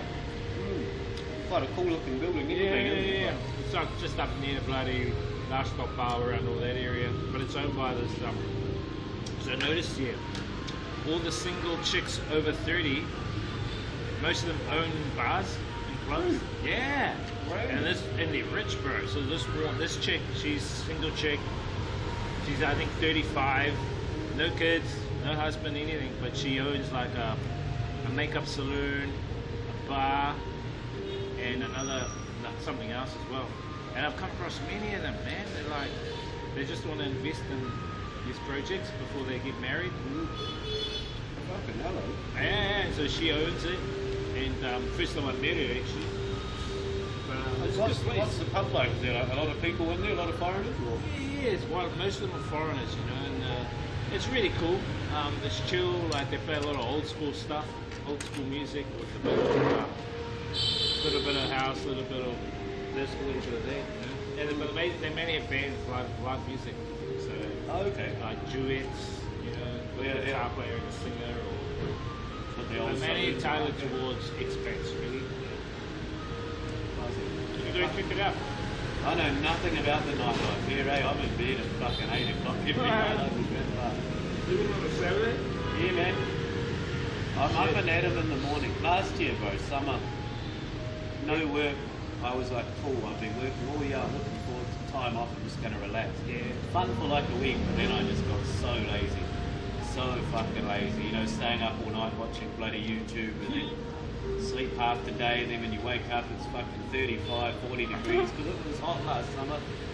So this year I'm like, I ain't fucking doing that. I'm up at 5 o'clock every fucking day because I want to cycle every day. Right, yeah. That's a good thing, yeah. If you go cycling any later than 6, the traffic's, I mean, you can do it. Holy shit, but it's not fun. I used to DJ at Last Stop Bar, and they closed like 4:30, so I was staying till 4:30. And then I'm coming back home 5 a.m. and everyone's on their bikes around here at 5 a.m. Like, what the fuck? And you're trying to dance in, you know, you're coming back from the club and you're seeing all these health buddy addicts all on their bikes just looping around the lake, Yeah, bro. fuck yeah. So I'm thinking of dropping down, if I can drop like another 20, 30 kgs, I think I will, then I'll look at getting a bike, but I want to get a bike with big tires, you know. You see some really cool bikes. Yeah, I've seen those tires, yeah. Because I've been on some normal bikes, bro, and I was like, those bikes are fucked up, bro. I ain't one with the big tires. Yeah. No, I'm lucky. My landlord got one. He only uses it on Saturday morning. But he said any other Are time, those typical Vietnam push bikes? Or? No, proper fucking gear bike. Fucking shit. goes fairly well. But I don't go around A the lake. Sidewinder or something. I don't know what it's called. But I used to go around the lake. And then I just used to get pissed off at everyone. Like, Why? get out of my fucking Oh, way. yeah. That's good. Good bike ride around there. But now I go down, I've got a few different routes. Normally do about 10 k's down from where I live, which is near here, straight down Luck Long Plunge to the Lotte Tower, and then back up, all the way back. Oh shit. Then another one I go around the area where I used to live, you know, there's that quite big park, Oh yes. 7-day night building down around there, and fucking... Oh yeah. Loving Park and all that, yeah. So you do that a lot. Maybe that's why you're losing weight then too. I don't know. Keeping active like that, it's good. I enjoy it. For the first time in my life, I actually enjoy eating healthy, eating fit. It's good, I man. used to fucking Good laugh at vibes. the cunts on the fucking, you know, these idiots on the bicycles and be like, you stupid fucking idiots, you could be getting 3 more hours sleep if you weren't up doing that. Yeah. But then you really, when you do it, you actually realise, hey, it's actually quite good. Doing cycling. Pays off. Yeah, I see a few of them around, man. It's a crazy thought to think that 30 years ago, most people in the city were on bicycles because they had to be. That was their only mode of transport. Yeah. But now the, you know, wealth of the city's changed so much that the bicycles are for the rich who have got time to get up in the morning and fucking cycle around. And I think the reason why is because it's time, less time. Yeah, people are like, they want to just get from home to work straight away. If they have time, then they'll take a bike. But what I think is going to happen you know, because you've seen the metro layout, the new metro layout of the whole of the city now, right? Because they're going to run like the system out to the airport and south, west, all over. It's probably going to end up being like the BTS in Bangkok. I was just telling my chat that because that diagram, I think it was with you, we saw that diagram. Yeah, when we went down and The met the layout. fucking UFO man. Yeah, that weirdo. Yeah, and the layout is going to be like, I would say, how long do you reckon that'll happen? 10, 15 years from now? I don't know. Because, I mean, there's line 2 is just about to open. I seen something in the news. They're like, Where's line 2 going from into? so line 2 goes out west of Colzay, sort of past Meeting, not really. Oh, I know the one. Yeah, out that road towards, that's the highway that goes out to Bali Mountain. Yeah. If you go past, And where does it start though? From the same place? so it's meant to start at like the main train station, Hanoi. Oh, And then it's meant to right. go underground all the way up Kimma, past, you know, out the front of shit. Lotte, there's all that construction Yes, in the middle of the I've street. seen all that. That's meant to be an It's underground train station. station. But that's been frozen in time for fucking years. Funds, maybe? No, but they've got, so if you keep following that west, I see. then you get to Colzay Station, which is right by the Yeah. Colzay University. I think that's where it's going to start for now. Then go all the way west. And that'll probably drop a lot of people from using their bikes into the city. Fuck So it'll be a helpful thing in a way. You know, if they make the trips affordable for the locals, which Yeah. they probably will. yeah, sure. I mean, what are they, like 10k, 7k on the other one? Yeah, it's quite cheap, eh? The one from we went on, from Baring down to Hanoi. And that was like a single fare. I'm sure if you use it every day, you get the monthly bloody Pass, concession or discounts. something. Yeah, that could be the one, eh? I think people will evolve with the economy and with the metro, and eventually, Yeah. you know, Well, the new generation coming through now, those who were students like a few years ago now becoming parents, so yeah. They're fairly bright minds, eh? I love the young generation here. They're such a contrast to Yeah, the the older old school. generations. still that old school mentality around, but I don't think it'll be here that long because most of them will be passing away, you know? Yeah, no, that's Say it in a good way. well, that's the will, isn't it? Just move on, evolve. It should be good. Sit there going back. Yeah, Christmas, New Year's, and you come back just after 10. 10 is boring. Yeah, don't fucking do 10 years. I only did it once. Never again. Every year. Yeah, I've done it a couple of times. It's like, oh fuck. Because you know, we used to stay in Loch Kwam. You've got the alley with all the veggie salads there. You stayed in my place when I went away for 10 days. Yeah, I remember that. And so, I think it was during 10, wasn't it? It was because I went to Malaysia. Yeah, so I'd go out there, because normally I'd go to the supermarket, you know, the one on Loch Kwam. That was closed. You go there and, you know, you want to buy, say, a bunch of like, long veggies, normally it's 10k, but they go, oh, 40k. You know? What the fuck? Tip. Tip price. Cheap. Yeah. Did they? The same lady, you know, you go on a normal day and it's like 10k. Have you seen there's a new supermarket down that part of town? Oh, yes. Yeah, it's almost like the place to get my, I mean, I haven't been in it, but I'll go for a walk. in Yeah, it. I haven't been in there either, but... So I was looking at it for months. They just built this building. I saw it. And there were signs saying it's a shopping centre. So I guess some developer thought, okay, let's make a shopping centre Right and then we'll there. focus on, you know, selling the lots later. And then obviously the supermarket came in and said, that's a fucking good place for a supermarket. So the whole thing is a supermarket. I think so, yeah. Bottom floor at least. I don't know what's on the second, third floors. But It'll be taking away the business from the other one on the corner. I think they're the same fucking Same brand? company. Yeah. Oh, they could be. Like, is it Intermix? Used to be Intermix, it's called BRG, yeah. So this one's BRG Mart Oh, as well. okay. Yeah. Two of them in the They're same all- area. them That's and weird. Seika Mart, I think they're all intertwined. Yeah, all intertwined. Have you seen over the years, like Vinmart, you know, they changed their name now to Windmark, right? Yeah. So I think how many years ago would it have been? Like 2 or 3 years ago was Windmark. Was when And they got bought out, I Vin heard. Group sold them. To Thai people, you know, who they sold I it don't know who they sold them to. and then they changed it to Windmark. It was quite smart though, you know, so you don't have to do much signage. Just add another V that looks like a W. Yeah. So they call it Windmark instead of Vinmark. Yeah, that's pretty cunning. Yeah, I might go check out that supermarket actually. I haven't. I'm after a couple of things. You might be able to help. One is I need some isopropyl alcohol. You know what isopropyl is? You use it to like clean your electronics with a cotton bud. It's like an alcohol that you clean your electronics and shit. So I need to clean my. I'm thinking, where the hell could I get that from? Maybe a hardware. Or what about like all the computer shops? Computer shop. Down, you know, Lean there. Yeah, I know. That's where I bought my laptop from. That area. I never thought of that computer shop. I might go there for a look tonight. I don't have to be open. Maybe even if they don't sell it, surely they would have some there that they use to fucking. Yeah. That's what we have for.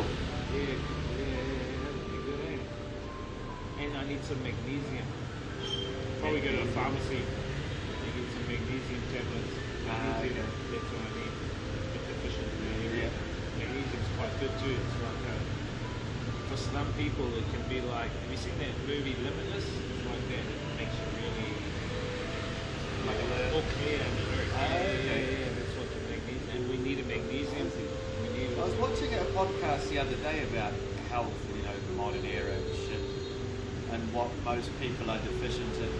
And mostly it's like omega-3 because we always ate fucking fish and shit for centuries. yeah. And the other ones, things like magnesium, all the salts that we normally get from the water because most people are living on filtered, chlorinated fucking water. Yeah. We don't get all of these salts Minerals and shit. inside the water, unless you drink spring water. Because that's what I was drinking for like, one stage I was 220 kgs and I went down to 120. So I lost 100 kgs. But that was over a period of like 3 years. Yeah. But it's because I drank spring water. So I'll drink a litre every morning when I wake up. You can do that in New Zealand, Flush eh? it out. Yeah, because I stayed on the farm. Yeah. And I was eating all vegetarian, organic foods. Now I've gone about another 10, 20 kgs, so I need to get my feet It's hard out here though to get anything like fucking organic. Unless you go out, there's places on the outskirts where the farmers come in. Yeah. And I know some particular ones that are organic ones, so that's, I go out to the outskirts, just down like in Hanoi or out west, where the big sea is, past there. And all the sellers are along there. And so I get a lot of my fruits and stuff from there because they're really organic and stuff. I don't trust them, eh? Because I'm like, if I was a farmer here, I'd be putting all kinds of shit in my fruit and veggies to make them look big and beautiful and make them you know. And you even see them in the market, with their little fizzy bottles with holes in the top, just squirting shit onto them. Maybe it's water to make it look I hope it's water. Yeah. But I bet it's not fucking Lavi filtered water, that's for sure.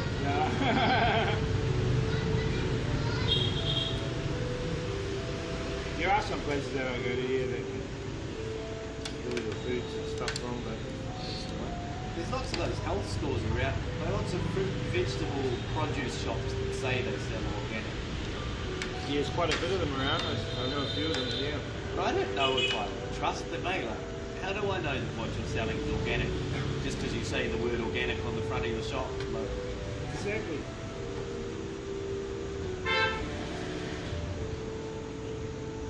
It's like a screen cover done it. And she goes, oh, one's 50, one's 80. But she doesn't show you them. If you say it's 80, how do you know she's giving you the 80 one? She could be giving you the 50 one, dodgy, that's fucking exactly what happened to me with mine. They like, I've got 50, 100 and 200. Yeah, so... And I'm like, well, my last ones were shit, so I want the 200 one. Yeah, but then And it was fucking broken within a couple of fucking days. Yeah, exactly. So now what I do is I just get the cheap one. Yeah, you're onto something there. That's the one I'm probably getting anyway, even if I paid a bigger price, because they didn't show you. Because usually when in New Zealand, they'll put them out and you can see them. Yeah. Yeah, ask these guys. They go, look at this. Yeah. You you ask these guys and they don't understand. You know? But the worst thing is when we argue, we're the ones that look like the idiots. But on the inside, I'm like, no, I'm trying to get a good fucking deal here. Yeah. I don't want to be ripped off. Yeah, we don't want to be ripped off. That's the thing, eh? You just want to have an honest deal or honest transition or transaction. And not be ripped off. That is a challenge. Everything here. Like I was thinking, even just trying to go on a fucking holiday, if I wanted to say, catch a bus up to Sapa, I've got to somehow go somewhere, negotiate a good price for a fucking bus. The bus driver's probably, exactly, and then taxi to ACOM and the ACOM and shit like that. Whereas if you go somewhere like, I don't know, East Western country or other developed Asian countries, it's all fixed. Book it online, fixed prices, you don't have to go through the headache. Yeah, it's kind of open trade prices. That's actually a good thing because my chat asked me a few questions like about Vietnam, you know, like what's it like to work here, how much you get here. But that actually is a good one, you know, about the you have to negotiate a lot here because they don't actually have prices. There are some shops that do have prices on there, but a lot of the market ones and all that they don't. So. Even when they're probably being honest, I can't help but feel like I've got a gut feeling that they're being dishonest. Yeah. Which is probably bad. But it's just because all of the other dishonest people make me think like that. Yeah. Because we do get ripped off every day. I reckon I do because because when I go to the supermarket and I buy like my ro muang veggies, right? It says the price is 10k. I know that's 10k. And then tomatoes, if I get like a bunch of tomatoes, that's probably like 15k. You know? And then I'll get cucumbers, which will probably be like 10k. So there, you know, that's what, 35k. Yeah. But then I'll go to one of the marketplaces like this morning, like I got exactly that stuff, but the lady was charging me like 45k or 50k. I was going, but the thing is, we're not confident enough in the prices that we can say, you're fucking ripping me off. Yeah. We just kind of go, oh, I think that's a bit expensive. And they go, fuck off, that's not expensive, that's the best price in town, take it or leave it. So what I do now especially with weighted foods, is I say to them, you know, how much per kilo, you know? Kilo, how much kilo? And then they give you the kilo price. And then you watch them weigh it. Yeah, and then you watch them weigh, and then you can calculate it, you know what I mean? Just so you're clear, how much per kilo, because they don't have that on some of them do, like the trucks and all that along the side of the streets, they've got 25k. kg. They've normally got the best prices for everything. Yeah, they got the best ones, those ones. That's why I like buying my veggies and fruits from them. And then, as you said, get it over in the organic model. Yeah, exactly.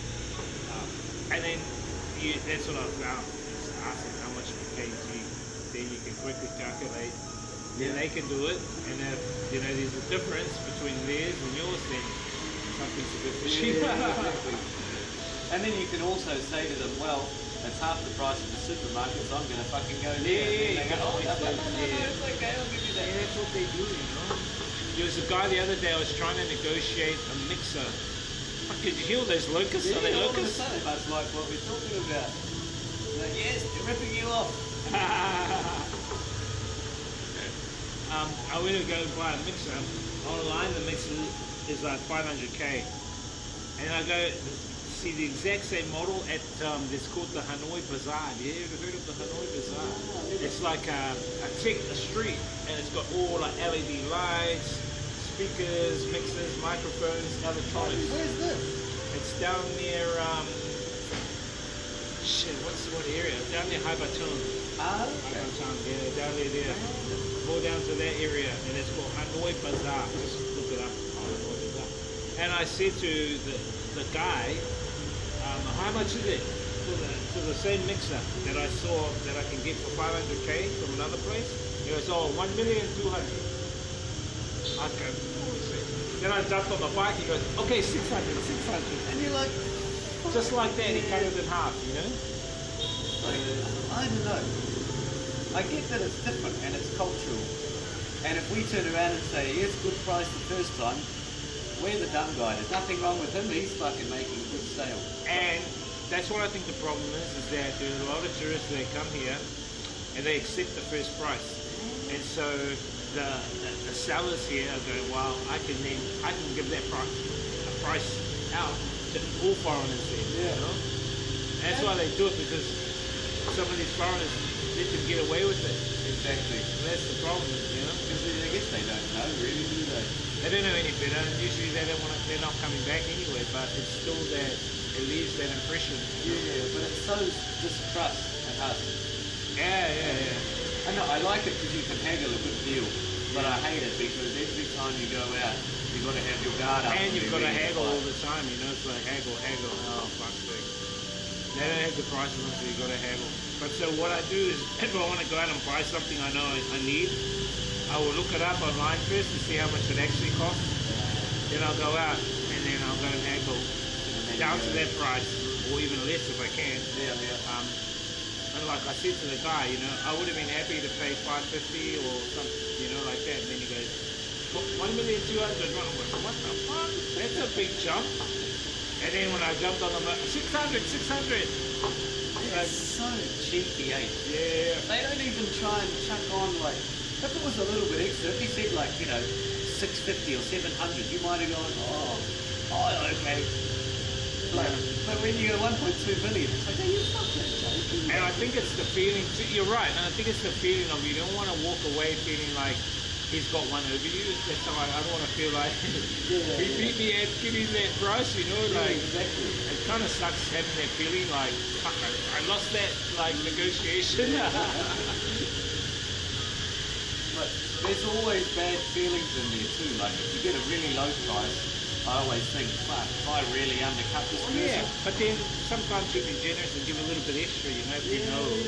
You know? Exactly. And then other times you're like, have they really fucking ripped me off? Like, yeah, like there's a lady in the alley and she cuts the pineapples, you know, a whole pineapple, and she cuts them. And it's like an art, you know? How they, you know, cut all that black stuff out. wow. And she charges 10K. So, you know, I used to buy the 10K from her. Then I came back last night, it was a bit late, and she had just the pineapples here. She didn't have any cut, it was getting a bit late. I said, oh, can I have one of those pineapples? And so, you know, she set it up for me, then I gave her like 15, you know. Yeah. I pay a little bit more, you know. That's it. You've got to be like that, eh? Like you like to tip people that give good services and good honest prices. Exactly. You know, so I do that too. I just tip them extra because I know in a Western country, fuck, that pineapple will be like probably $5, you know. Yeah. We do get like really cheap food here. You know, living here is really cheap as fuck, bro.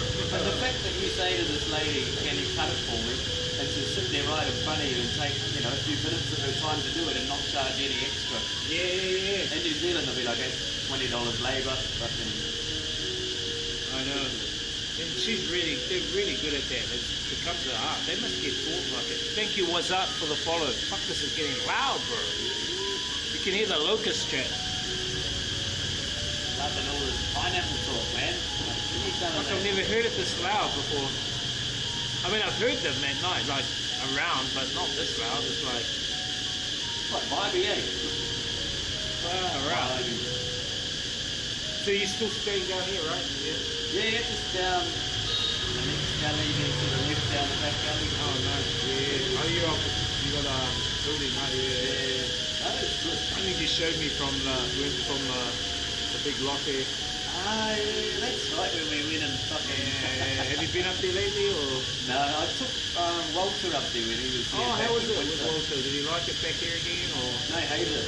Why? He hated it. It was winter, it was Ted, and it was the first time he wasn't travelling. Like, he tried to find a bit of work and settle down for a bit, and he realised some of the realities of living in Hanoi. He found the toughness of Hanoi. Yeah, exactly. You know, So is he going to look at coming back to work, or? I don't know. That was his goal, man. Ever since he was young, he's like, I'm going to get a degree in something, and I'm going to spend, you know, the rest of my 20s teaching English in Vietnam like my big brother. But after that, he's like, I don't know if I want to do that now. Fair enough. His choice, right at the end of the day. Hey, lucky you got to come out here and try it and see that, you know, it's not all butterflies and fucking No rainbows. butterflies here. Oh well. Not for everyone. Exactly.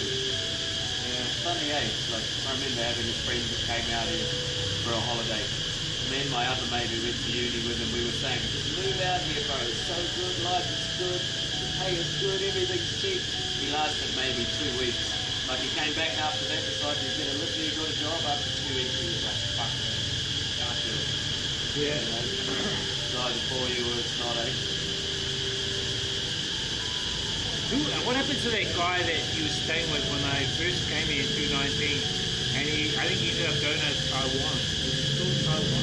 Husband. Yeah. Husband, no, he lives just around here. He's not He's far. come back. Yeah, man. So, like a long story, but the Americans used to be able to get a 1-year business visa. Right. But there was a catch. You had to leave the country every 3 months and come back. It was something that weird. sucks. That's But it was weird. just the one stamp in your passport. But he didn't realise that you had to leave and come back. So when he went to leave after a year, because he thought he was just doing a normal visa run after a year, then he'd come back and get it again. But they said, no, you've overstayed by fucking 9 months. Fuck off and don't come back. They blacklisted him 3 years, he wasn't allowed back. Oh, shit. That's why he ended up in Taiwan. Then he came back. So he did get a blacklist, 3-year blacklist. 3-year blacklist. But he came back, I ran into him maybe end of 22. And then I seen him maybe 6 or so months ago walking around. So they might still be there. Ah, yeah. I remember him going to Taiwan. I will offer some work in Taiwan. I don't know. Yeah. Yeah. I like it here, bro. I like this because it's like a central location too, you know, and I want to do a bit more travel too. I want to head more over to where you went to Nepal. You went to Kathmandu, right? Yeah. Kathmandu. What's that like compared to, say, Hanoi, Vietnam? Is it like different lifestyles? It's like More poorer or poorer for sure. Like you see some real poverty there. really? Like here, poverty, you see the people are poor and, you know, working hard, but you don't feel that sorry for people because you're like, I can see you have enough, you got food. Yeah. But over there, there's people who are like, They were nothing. not everyone. And Kathmandu is a really interesting city. Like, when I think of Hanoi, I think of tall, skinny buildings, that, you know, that yellow paint colour, like, Hanoi's got its own vibe. Yeah. Kathmandu is all bricks, big, red brick buildings. Yeah. And is the climate different? Like, More, I would say, can't compare it to New Zealand. Drier, not as humid. probably like Hong Kong or Taiwan or... Yeah, I went in March and it was like getting up to high 20s during the day, but it'd still get down to put a jersey on at night. It was good. When did you go? What part of the year? March. March. Right. March 2020. I wonder if they have the similar seasons to here, like now if it's wet season there, maybe. I think I've got to there's find 4 out. pretty distinct seasons. Oh, Summer, autumn, okay, winter, right. spring, yeah. And it's more towards, it'll be a lot cooler too, I guess, in winter there, because it's higher up, right? Yeah, when you start climbing up like near the mountains, but like there's fuck all tourism infrastructure here, eh? Like there's a place called Porkara. It's maybe the next place anyone will go up. They go to Kathmandu, they go there.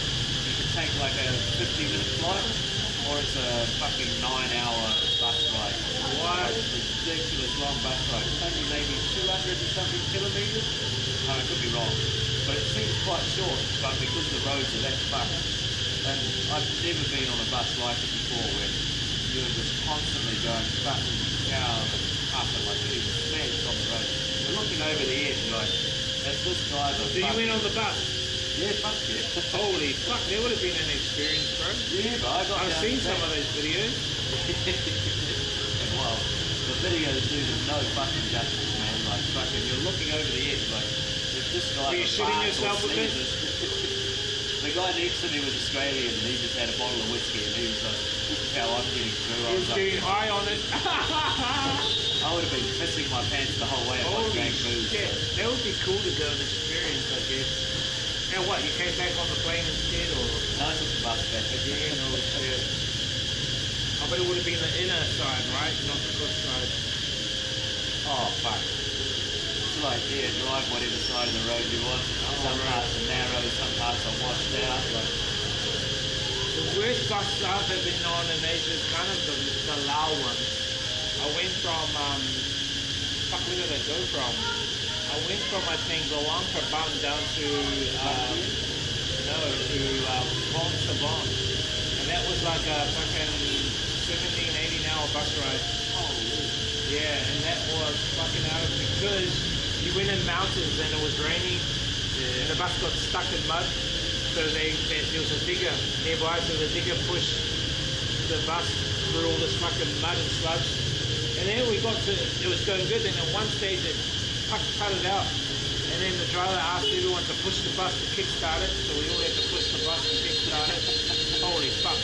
And then I was sitting behind this old man, and he was smoking some stuff, bro, and I was like getting out of it, going, what the fuck is this shit? And there was a guy that could speak English, he was from Laos, next to me, and I said, what's he smoking? He goes, oh, that's opium. And I, what the fuck?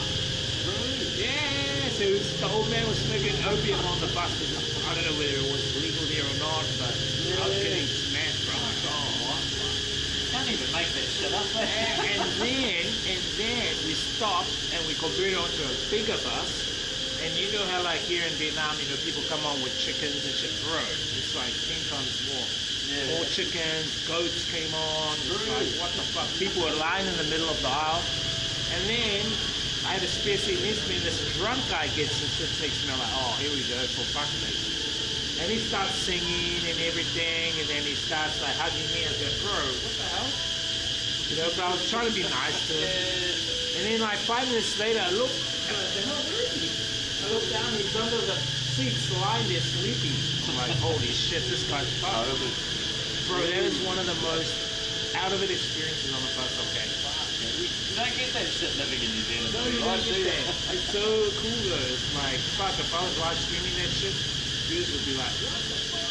Well, I find that the best travel experiences, for me anyway, happen when I'm on my own and I can't prove that they fucking happen. That's what happens to me. You turn the camera off and everything. That's what happens to me. It's like, you're not supposed to film this, you're not supposed to fucking, you know, photo this, so it's just happening now. But it's kind of like the best times too, you know, like, I think that was a really good experience. Because you see the genuine side of the people of their country, you know. Away from what they're trying to show in tourism. Yeah, because you know, like, Vietnam got bombed, and Laos got bombed. Laos got the most. They got the most bombs, bro. So many bombs. It's like fucking, probably like, I think it was 10 or 15 million unexploded ordinances or somewhere in Laos, in the mountains and shit. Anyway, I go to Phong Savon, and there's this archaeological site in Phong Savon, and it's called the Plain of Jars. The Plain of Jars. There's these jars all set up, and no one knows why the fuck these jars are there. Some believe that people's remains get put in there or whatever. And there's a cave nearby. And in the cave there's like two holes in the roof. And some people believe, oh, you cremate the body here, and then the smoke goes out, you take those fucking ashes and put them in the flame and jars. Like, oh, fuck, is that right? But no one really knows. So it's kind of mysterious. Anyway, I vlogged it. This flame and jars. Maybe that's where I've seen it on your fucking vlog. Yeah. But before you go in there, there's like a really nice looking center, which an education center about Laos and about the plain of jars and shit like that. Okay. And then how they had to clear the area of all the unexploded ordinances because they found hundreds of them in that area. So they actually had people from overseas come with the detectors and to pull up all those bombs in there and remove them. And the most funding for that operation is funded by New Zealand. Yeah, so I went there and I saw the New Zealand flag. I was, what the fuck's the New Zealand flag doing on there? And I read it a bit more, and it's we thank the New Zealand government for funding the cleanup of the unexploded ordinances in Laos, in the plain of Jars. And I thought, what the fuck, the Americans should be the ones funding that. So taxpayers in New Zealand are actually helping fund the cleanup of that area, when it should be the Americans doing it. It's their shit, you know what I mean? But there's still so many there that are unexploded. And so you get on buses and shit in Laos and you see people with half arms and half fucking legs and shit like that, you know, and it's because they've been in the rice field digging and they've hit a mine, boom, their arm comes off. or an unexploded ordnance, like a bomb, and boom, their leg comes off. And so they're coming across that daily over there, you know, it's like, it's sad, man. I guess they're far less populated than here, eh? It's like they haven't touched every piece of land. They don't have the people, the numbers to go out there and get rid of it all. Yeah. Whereas here, like, there's no bit of land really that's been untouched apart from maybe in the mountains. Yeah, in the mountain areas, yeah. And although the population is a little bit less and they're a little bit more poorer. It's only like 5 or 7 million or something, eh? Like real small population. But what I did notice on my last trip to Laos is that the Chinese influence is big there now because they've built a train from southern China straight into Vientiane now. They hadn't even started construction when I went there, like fucking 2 years, and then suddenly it was like, Yeah, so now that goes all the way from South China, all the way to Luang Prabang, Lan Bieng, and then down into Vientiane. so China pretty much owns Laos. China owns Laos, basically owns Laos now. So a lot of Chinese businesses are here. The hostel I was staying at was Chinese owned. Have you seen the like exclusive Chinese economic zone in the north? Yeah, so that economic zone is actually run by a massive Chinese triad mafia organization. Yeah, like it's not. That guy apparently got kicked out of China. And so he went to Laos and he set up there. So it's at the Golden Triangle. So you know where the Golden Triangle is at? So that's where Thailand, Myanmar, and Laos meet. Yeah. And so on the Laos side is this huge fucking complex, massive complex. It's going like, fuck, all these buildings right there, Laos, what the hell? But actually they've got their own helipad and fucking runway, plane runway there as well. And so what they do is like millionaires from China come in there. And they've got casinos set up. I guess it's where the Chinese people can come and do everything they're not allowed to do in So China. they have like casinos set up. They have all kinds of prostitution. resorts. They have resorts set up. Well, you know, like Thailand here, that's the Golden Triangle where all the opium is, right? So that's where all that stuff is that they can usually. Bad shit. And so my friend did a motorbike ride from Thailand, Cambodia, up through Laos, Vietnam and everything. Yeah. He didn't end up going to Vietnam because he had a problem taking his bike over. Because if you have a bike from Thailand, you can only take that bike over to one country near Thailand. So you can take it to, say, Cambodia, that's cool. You can take it to Laos, or you can take it to Burma. But you can't take it to Vietnam because there's 2 countries of it. So he didn't, but he went to Laos and he went there to that place. And he went to the gates. And they said to him, oh, you're American, you're not welcome here. But your wife, she's Thai, she's welcome here. So there's no Americans allowed in. But it's Chinese run, and it's apparently big kingpin triads that run It's that. like the Laos government authorities can't do anything to do with it, they just let it happen. They let it happen because they get a back pocket. They get back pocket in there. As long as they stick to their own area, do whatever they want in there, that's fine. That's why they have their own helipad and shit like that. It's weird. Right. So I was driving there. I went to Chiang Rai, which is in the north of Thailand. And it's not, you know, it's like an hour or 2 up to the Golden Triangle. So I took a motorbike ride for the day. And then I was driving along, I thought, what the fuck is that whole new complex? There's all these new buildings. And then I saw them, and I thought, holy shit, what the fuck is that? And I didn't know what it was, and none of my streamers viewers knew what it was. Until I met up with another streamer who streamed that, and he said, it's owned by the triads. He talked to them at the gate. They wouldn't allow them because there were no foreign Americans, especially Americans, are allowed in. I think Australians, New Zealanders are Australians, no English, no Americans, or something like that. That could be an idea for the next trip. Holy, I don't know about that one, right? So fucking triad. I don't know, maybe we can, you know. Laos, a trip like that would be cool. But my last trip, the prices in Laos gone up immensely. More expensive. Touristy shit though, eh? Like they're trying to rip the tourists off. It's more expensive than Vietnam now, Laos, because of the Chinese influence there, economic influence. So, yeah. Yeah, I don't mind going in. Go for a ride over there sometimes. Or to take a plane into Vang Vieng or plane to fucking Luang Prabang. I think if you take a plane to Luang Prabang, you can do a boat ride to the Golden Triangle. And you can take like I think it's a 2-day boat ride there. Up the river. Yeah. And you can maybe go into Thailand from there. I think It's expensive to fly there though, eh? I don't get it. It's a fucking it's kind of weird. hour-long flight on like what New Zealand flies domestically, those little lazy ass fucking I don't mind even doing a bus ride. I think bus ride would be cool. But yeah. 24 hours on Well, I did this in the 2022. I came from, I landed in Singapore. I went from New Zealand to Aussie to Singapore. In Singapore, I took a bus to JB, which is in the bottom of Malaysia. So I went over the border to Malaysia. I took a bus to Malacca, and a bus up to Kuala Lumpur, then across to Terengganu. From Terengganu, which is on the east coast, I went up to Georgetown. And from Georgetown, I took a minivan through the border up into Thailand. All the way up. Up into Thailand. That was easy because they stamped me in 3 days. But this is weird, is that our minivan driver got stopped by Malaysian police, even though he's from Malaysia. And I said, oh, you're speeding. But when I looked, when we were driving there, and I looked at the speed, when I saw the police, I looked at the speed was fine. You know, and then I said, oh, you're speeding, you need to pay us like fucking $50 or whatever. Give me your license. So he gave his license, and he goes, give me the money, but put it under the license. So, you know, it's This is all Southeast like Asia, eh? fucking bullshit. So it must be their last point of extortion, I thought. Yeah. But you thought Malaysians people better because they're Muslim, you know.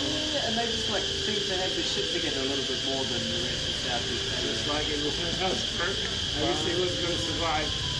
And then I went to, oh fuck, I forgot the name in Thailand. There's a nice town that where the minivan takes you in Thailand. And then I just got a bus from there to fucking, what's that place? Krabi. Okay. Yeah, from I see Krabi. the bus stop. I see a lot of people take the train, but you took the bus. Yeah, there's a bus in Krabi. I went from Krabi over to Koh Phi to Phuket, and bus from Phuket to Suratani, which is where you can catch the ferry over to the 3 islands of Koh Phangan, Koh Tao, and Koh Samui. Yeah. But I didn't go to those 3 islands. I just stayed in Suratani. And from Suratani, I went up to Bangkok. And in Bangkok, I took the bus up to Chiang Mai, to Chiang Rai. I think I flew out from Chiang Rai back to Vietnam, I think. But I was all, no, I went up to Chiang Rai. Yeah, I went to Chiang Rai, then I got the bus from there to Laos. Yeah. Okay. I got the bus through there to Laos. Crossed into Back to Vientiane. Vientiane. Yeah. Then from Vientiane, I got the bus to, where did I go from Vientiane? Up further. I think I went up to Luang Prabang. Yeah. Yeah, we went up to Luang Prabang. From Luang Prabang, I took a bus from Luang Prabang, and you go up to another town right up the top, bro, of Laos. Yeah. And it's near the border of where Hanoi is. Then I took a bus from Hanoi, but it comes through, that bus actually goes through Time War. Went through Time War. Okay, yeah, it goes down like what? Yeah, South Bay. and I took that way, all by bus, and I ended up in Hanoi, all by bus. So from Singapore all the way to Hanoi by bus. That's a fucking trip. That's a high game. That's fucking north and south of New Zealand. Yeah, Midnight over. it's a good experience, man. I wouldn't mind doing a long bike ride, even like from Hanoi to Taiwan. Would you be up for it? I've thought about it, eh? I always said I was going to do it, but I've realised I don't really like fucking riding the bike. I'm all good for like an hour or 2 Yeah, hours. so what I think we could do is like at least do 3 hours max a day or something like that. Where you just stop at a town for the night, hotel, chill, look around. The next day do another, you know. So it could be maybe a week or 2 week trip.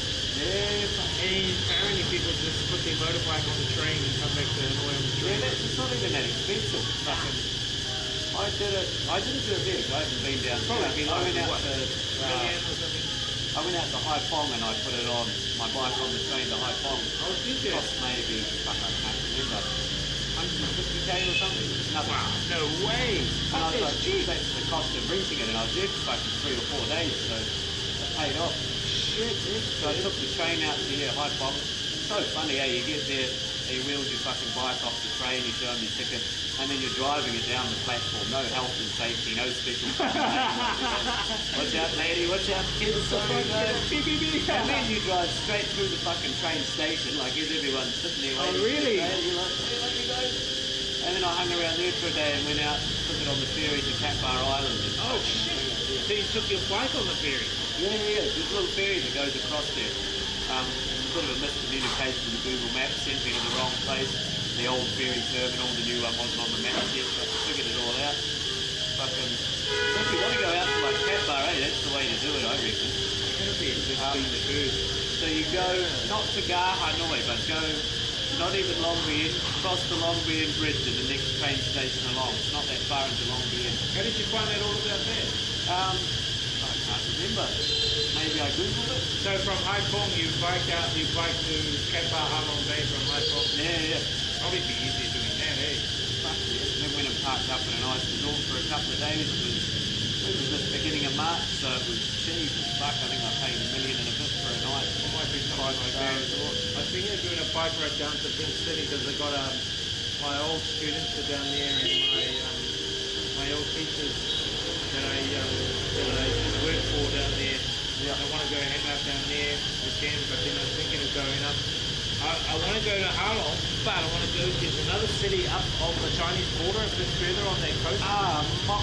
Mok Chai? Yeah, some shit I like really that. want to go there too. So I was thinking, same province. thinking I might do what you did, and then go to Cat Bar Halong, but then go up to.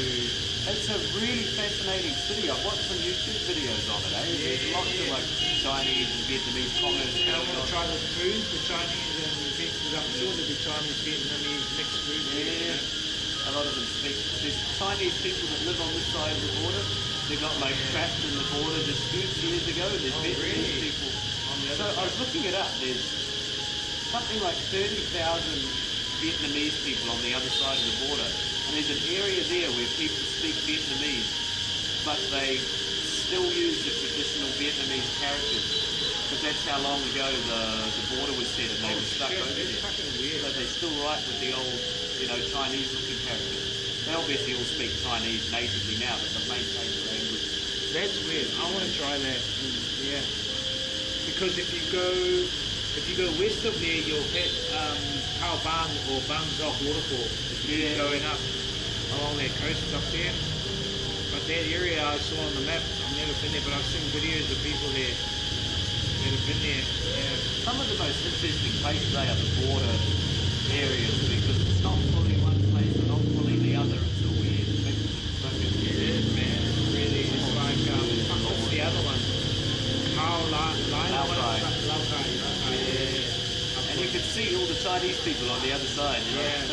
Yeah. Up in Sapa, that's a good one to do. So yeah, maybe we could do a trip like that.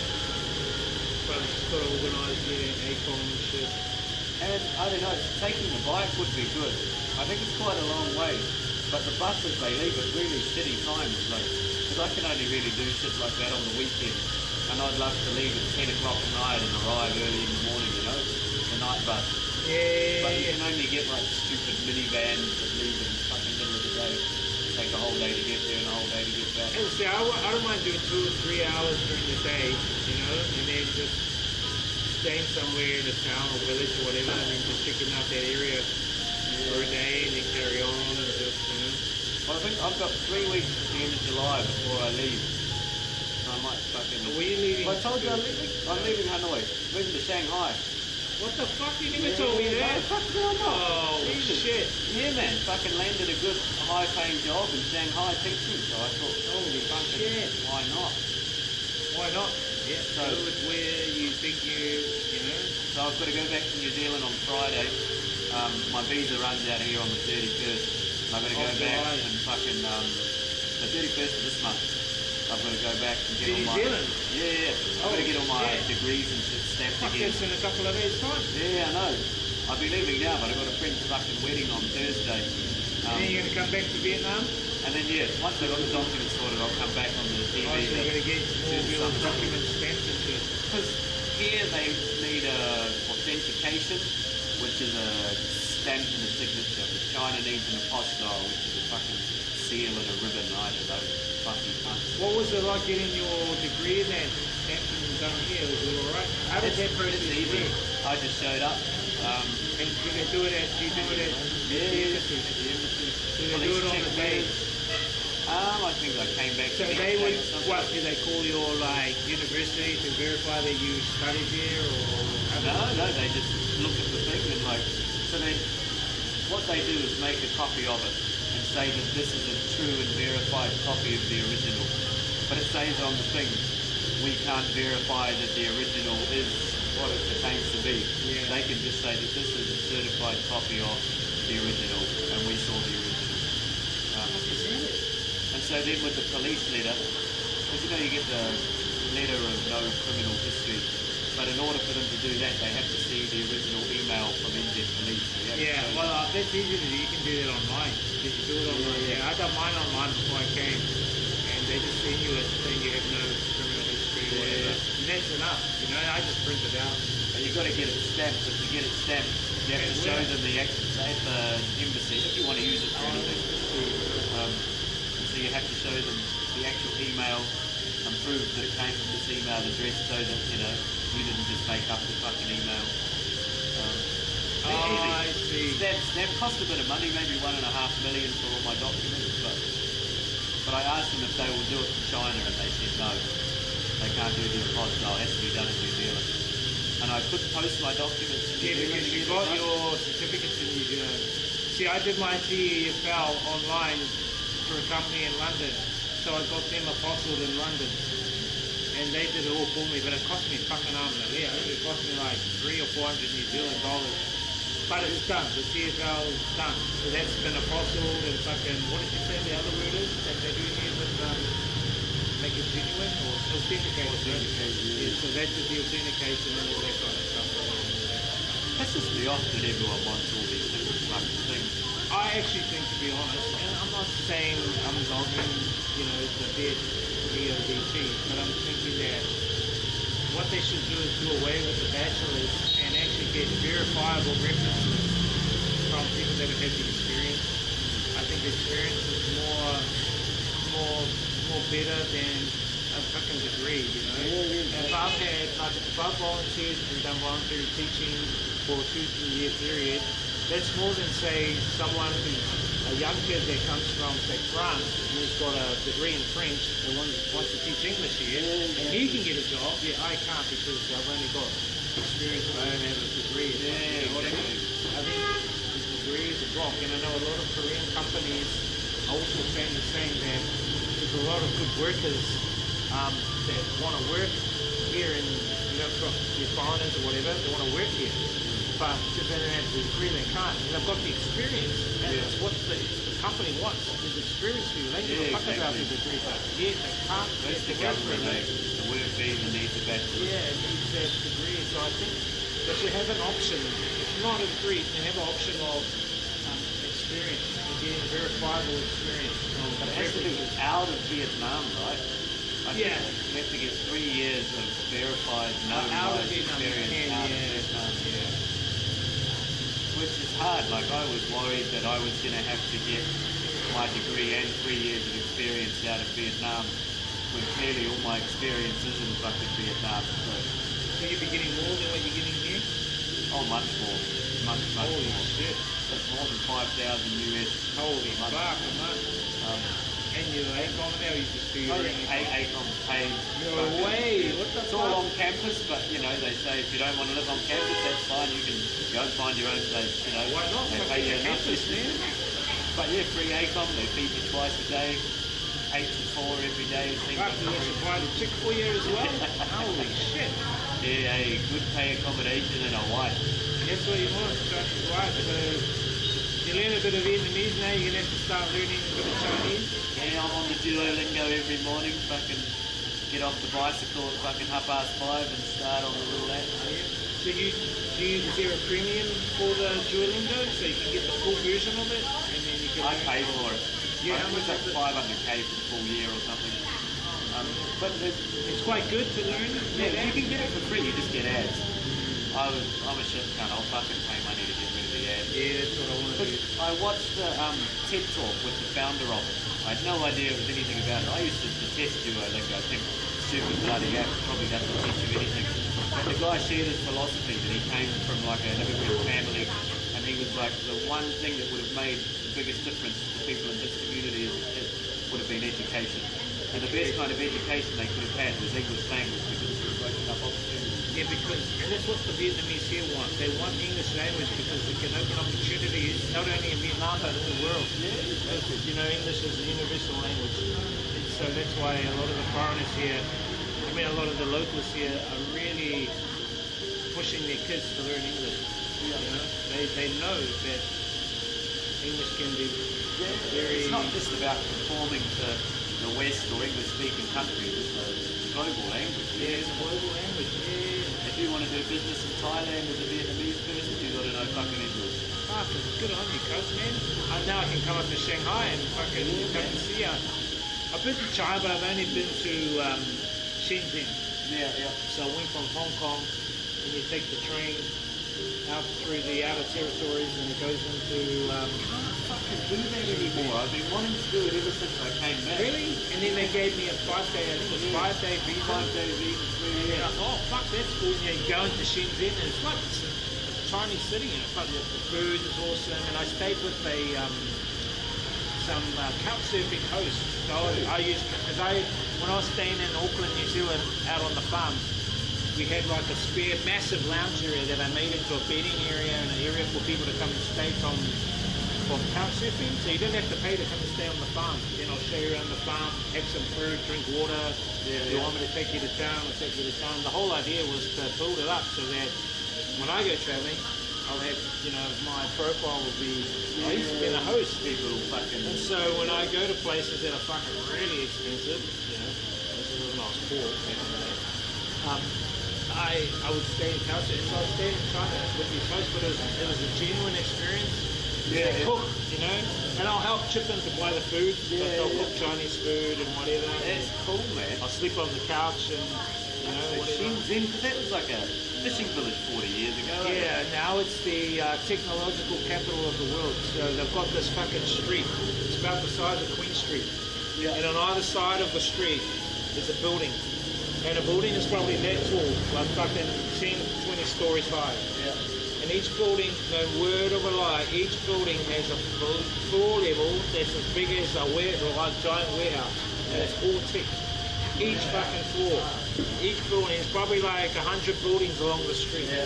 You need at least 3 or 4 months to check out everything. I couldn't believe it. The holy fuck, this is the tech heaven. You know? But no one in the world knows, unless you go searching for that shit in China, like no one hears about it. Because they block out the Western world, you know, you need a VPN to have Facebook and it's going to be a whole nother fucking... And all that kind of stuff. You'd be able to access your Facebook and then just use a VPN. Yeah. Just which VPNs work, like everyone a few years ago were all into Surfshark and fucking whatever all the other ones are. They're slowly dropping off. I've had mine for years and it still works up there. It still works in China? Yeah. It's called PIA, private. I'll give you my my affiliate link. Oh, okay. So you should get it. I think I only pay like fucking $30 a year for it. But I use it at airports. So you tap into the free airport Wi-Fi or whatever. Yeah. Just turn on your VPN so no cunt can come in and get into your phone. Yeah. So I use it for free airports. I use it in public places. My VPN. And then you know how you block sites. They block sites here. Some sites they block here in Vietnam. BBC. Yeah. So you just chuck your VPN in. You know. They even block Pornhub and all that. So you chuck your VPN on and check it out. Yeah, hey, that's secrets. And then you could be able to access your FB, YouTube, whatever in China, no problem. So it works on your phone? It works on your phone. So it works on your phone. You can have, I think you can have up to like 6 devices. Right, I've only got 2. Yeah, so I have got 2 laptops and like 2 or 3 phones, so they're all fucking VPN'd up. So yeah, so that'll be the one. But I wouldn't, you know what I wouldn't mind doing? This might sound scary.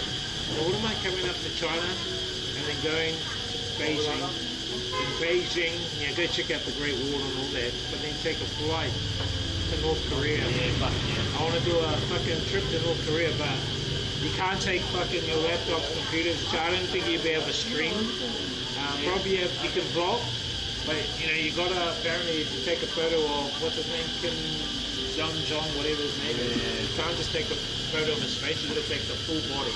And you've got to bow to that man, that very nice nice, man, every time you You see could it. probably go like this. If you want your hip fucking cut You off. you cut off. But you know, I watched this vlogger. His name is Fun for Louis. Louis for Fun or something like that.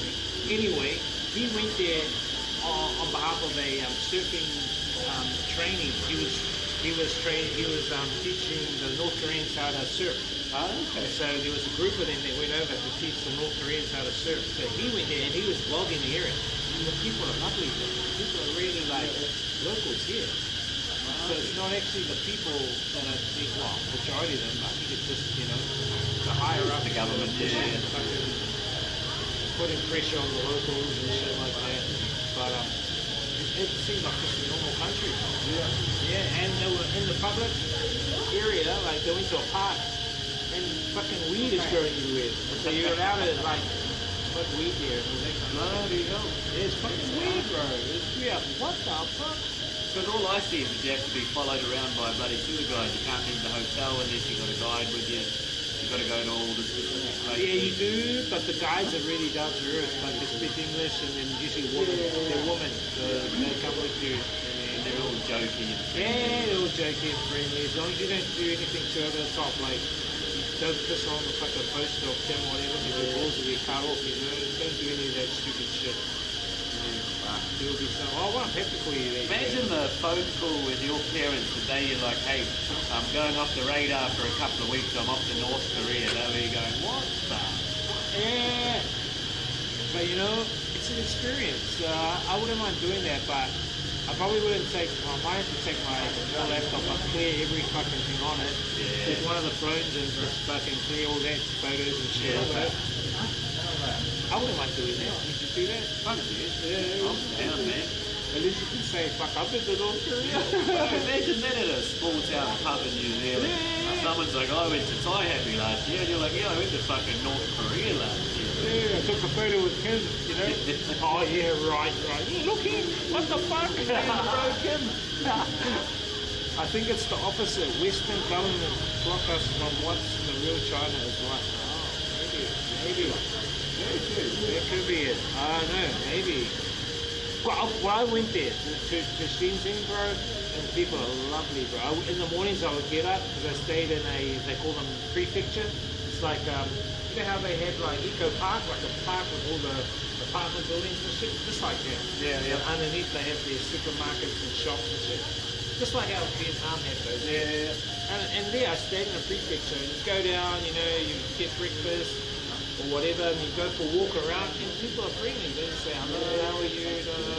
And it's just, and it's really, bro, it's really developed here. Yeah. The roads are kind of way better than, it's like if you've been to Taiwan, right? Yeah, it's like that. In China, Shenzhen, it's like that. Everything is modern, very modern. They've got like a subway system. And you don't really get to see that side, you know, like.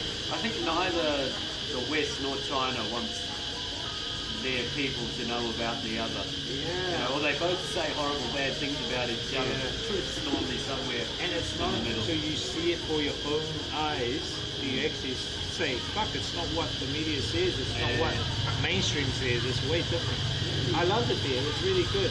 You do have your scammers, like in that Tech Street, there were guys, I went in 2018, I think. And yeah, end of 2018 I went there, and you go in that Tech Street, and back then I think the latest iPhone was iPhone 6 or 7. And then you go in the Tech Street, and people are going, I have iPhone 7 here, $100, brand new. They're like, fuck, how can an iPhone be that fucking cheap here? And I said, because I look, and it looked exactly like it.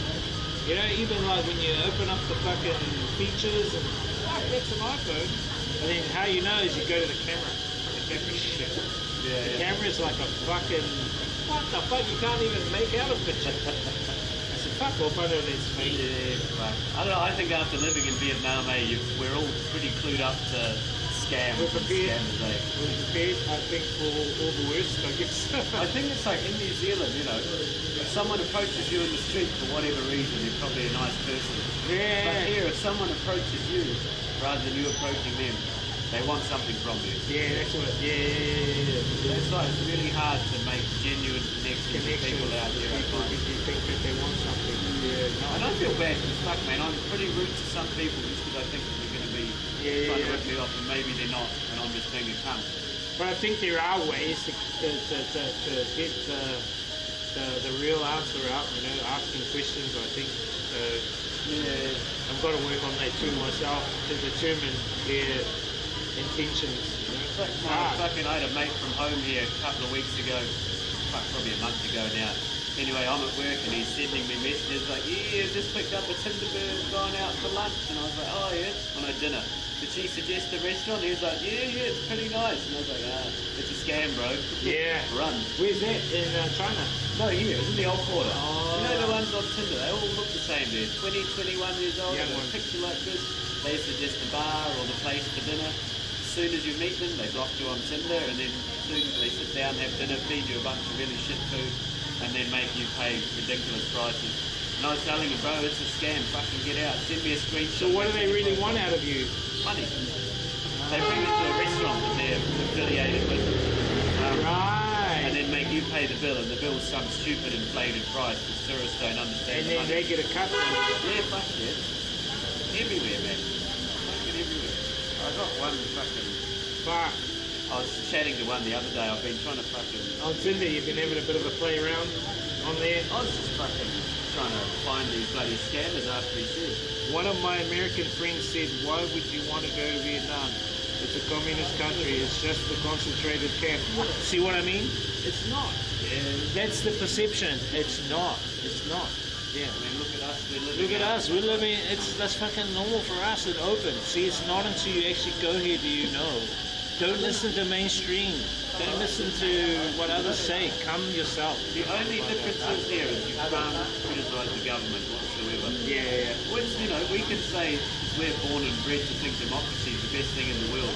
We can criticise that, but it's also got its upside, Yeah. and that is they get shit done because there's no opposition saying fucking... I think that's probably why that the process of like negotiating takes long. So they just want to make them get shit done. But Look at what happens in New Zealand. You get a 6-year term of government, and they put all this shit in place, and then the next government goes, that was shit, we're going to dismantle everything that you guys did and do something else. Exactly what And happened with nothing ever gets Machida. fucking done. Yeah, exactly. So, and the other good thing too here is that they do look after foreigners, man.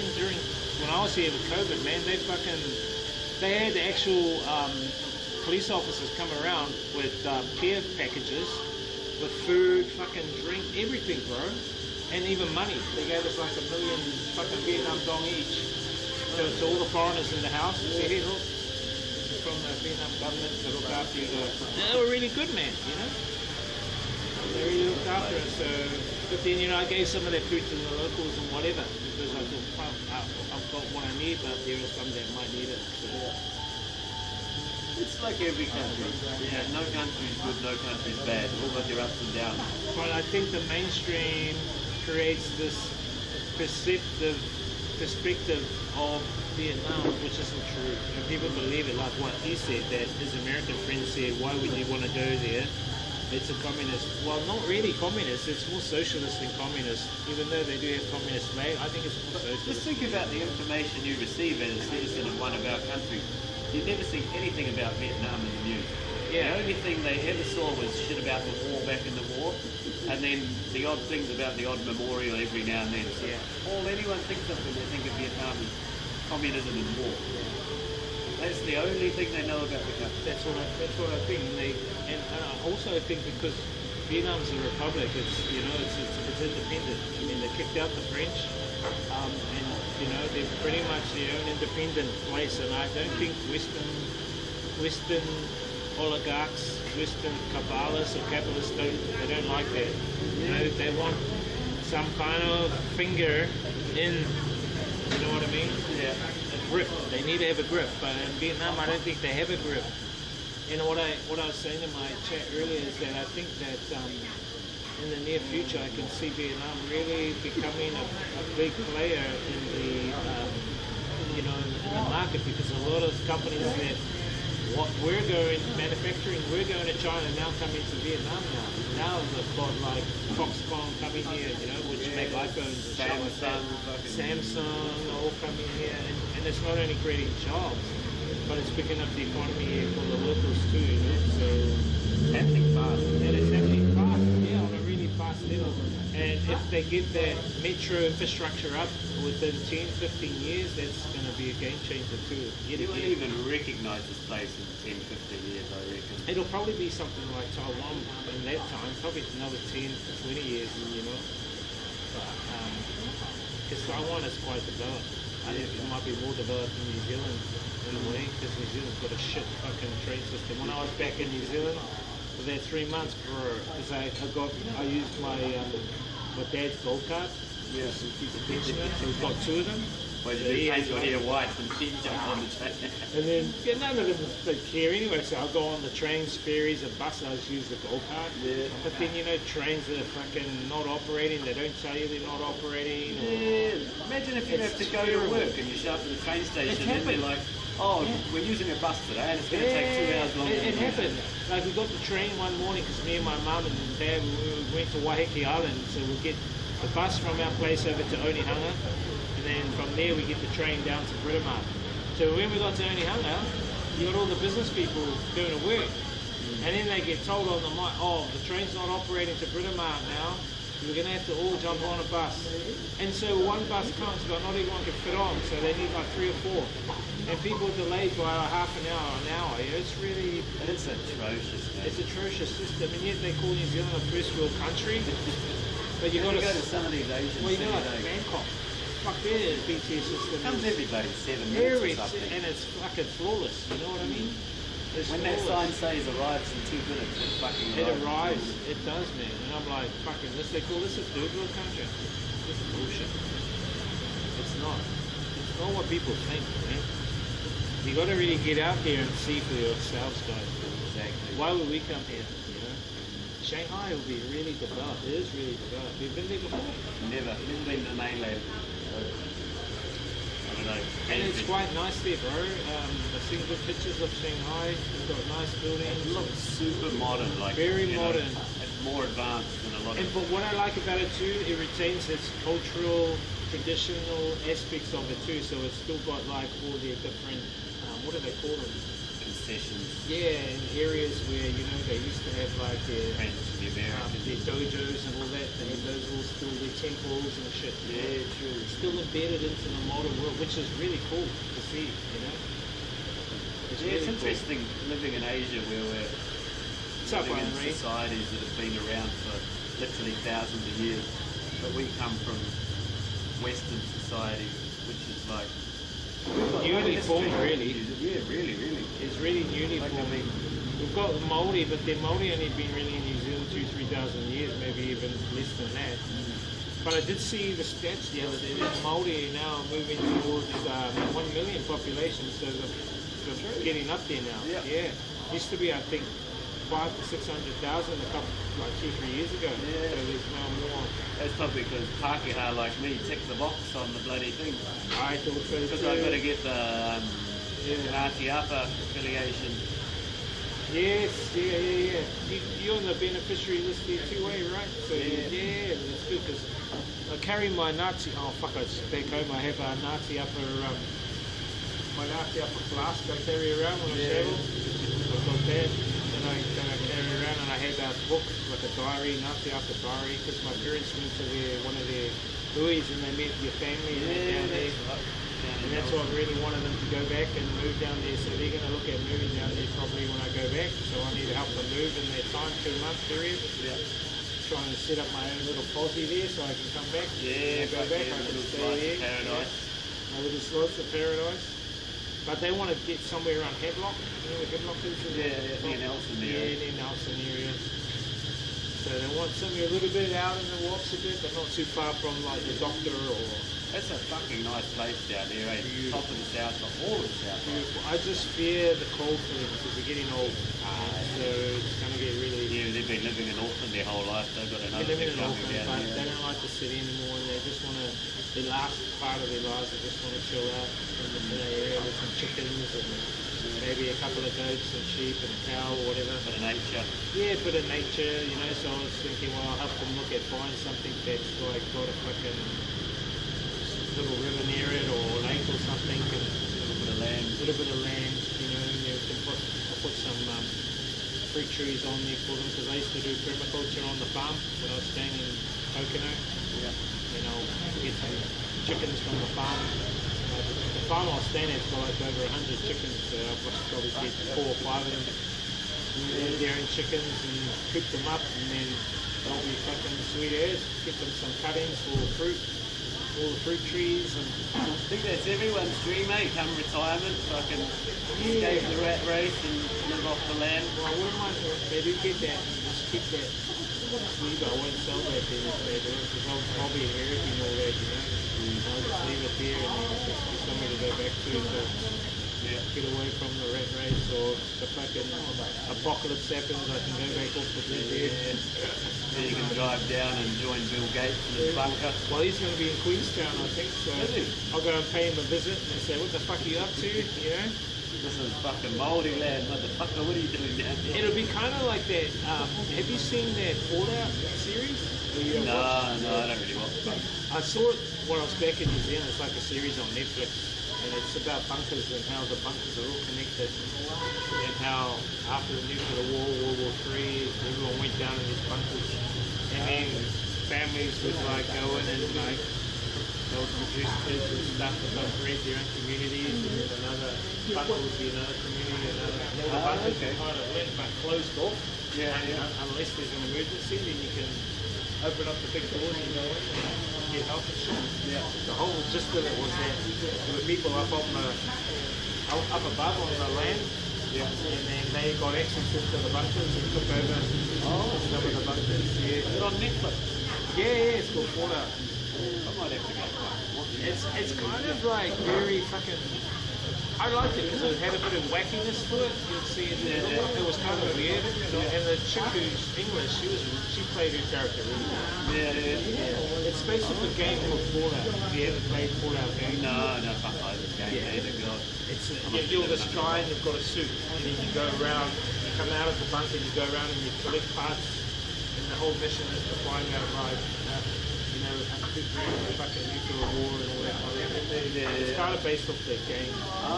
But there's a suit. Part of it is got this fucking indestructible suit. Well, there's a weakness to the suit, though. Oh, fuck, I might have to go home and have a look. And on that note, it's about my fucking bedtime. Hey, fuck, what the hell? Sweet, eh? Who's good? Yeah, no, I might go down to shoot up. Check if they've got some magnesium and isopropyl and fucking. They might go, what do you want those drugs for? Eh? Wouldn't you like to know? Come home and join the party if you want to find I out. want to kidnap you. Can I kidnap you? I'll let you go, Carl. I'll stay for a little bit.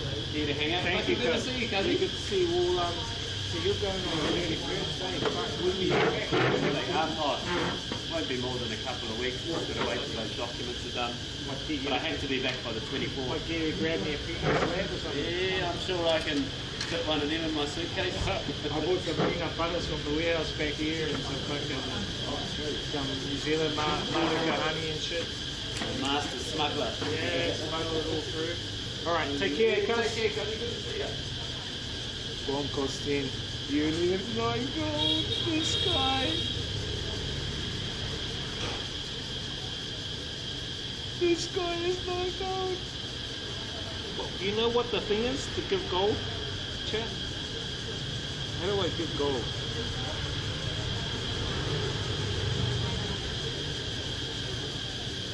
Hang on. What's the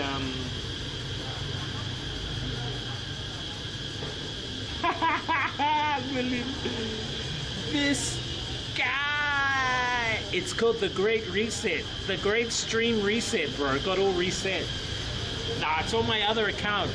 So the Steam I'm using for stream avatars is a different stream, stream avatar program. So I need to load up my other account. So all your details will be on there, all your gold. How do I give you gold? I can't give you gold, you know? commands. Let me find out what the commands were, chat. I can't remember what the commands are.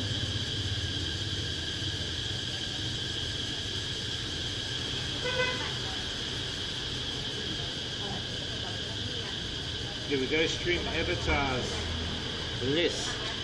Then I can find out. I'll give you some code. Hang on, wait a minute. This guy. Dance, hug.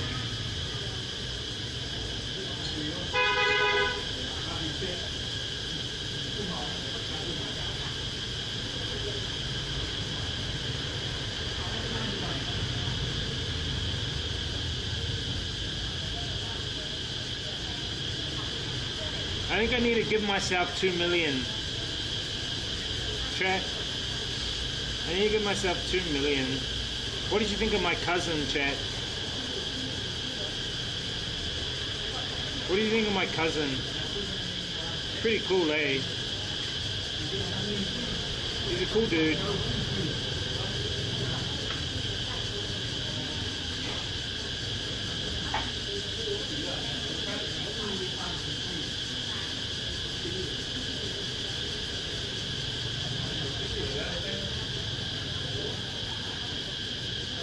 Okay, let me try this. Let me try this, chat. Let me try this. I just want to see if this works, okay? I'm not going to say it will work, but...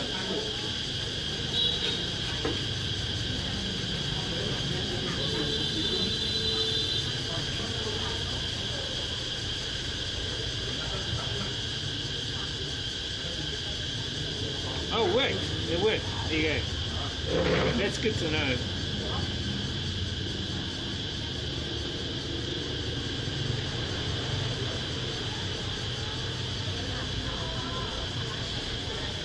Now, because you changed your name, bro, that's why. You changed your name. So, because you changed your name, right, it reset. That's why. So if you use your old name, you get your old gold. Yeah, my cousin's gone home. What did you think, Chad? What do you think about my cousin? Now, I was just checking to see if the command works. You have to earn it by watching. You have to earn it by grabbing the star. You have to jump.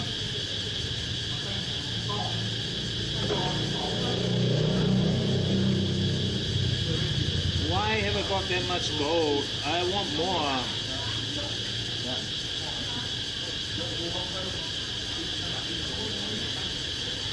Let me try something, chat.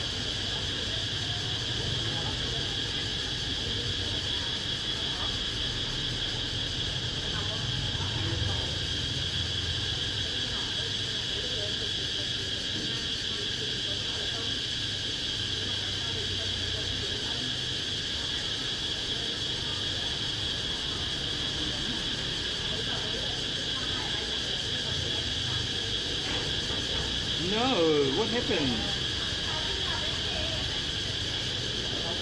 Oh, I know what happened. I've got to turn this off.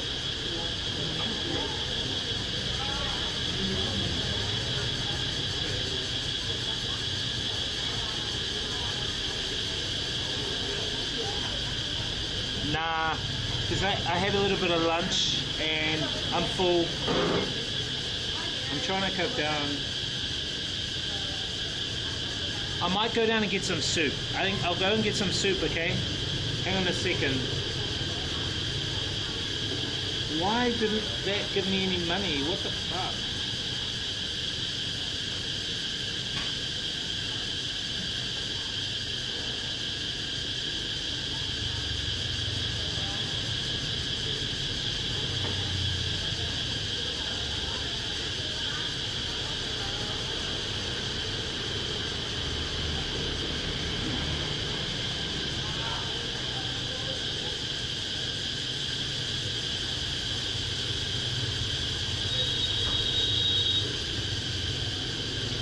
Oh yeah, that's why.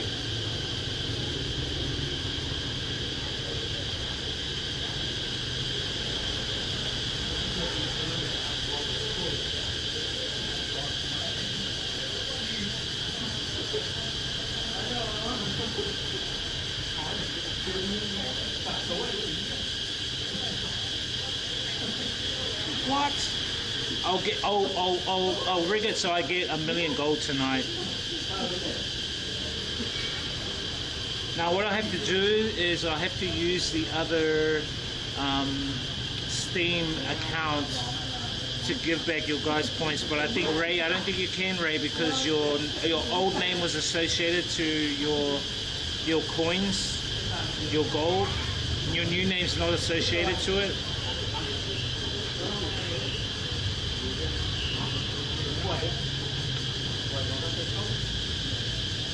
Unfortunately, I have to suss it out tonight, chat. Okay, I'm gonna get some more food. Wait here, okay? Make sure no one pinches anything, chat. Don't let anyone pinch anything.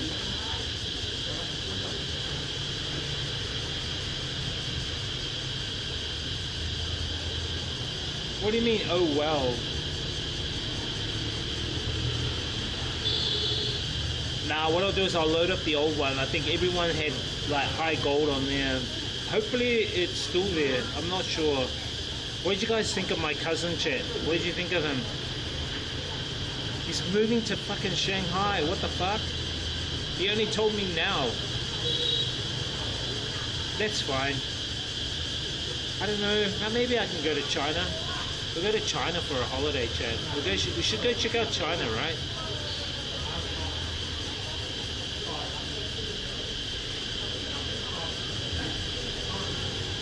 Yeah, my cousin's moving. He's moving to Shanghai. Higher paid job. 5,000 New Zealand a month. Plus ACOM. You can't beat that deal. It's a fucking good deal. I think he'll be moving there for now.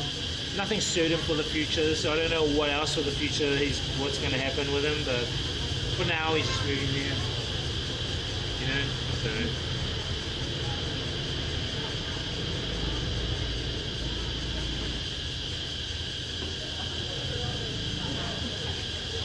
Hang on a minute, chat. I'll get some more to eat, and then after that we've got to shoot home.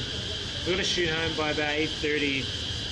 I got an online meeting I've got to sort out. But I'm glad the stream avatars are working for now. Jump, Wiz, jump and get that gold, bro.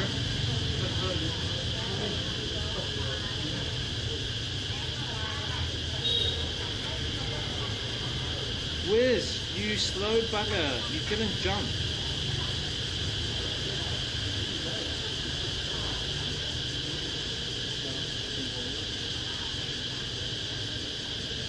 Oh, I did win, haha.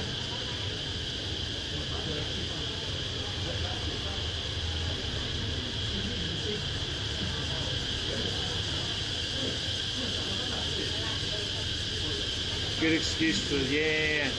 How do I change the avatar? Okay, so change avatar. If you're on your phone,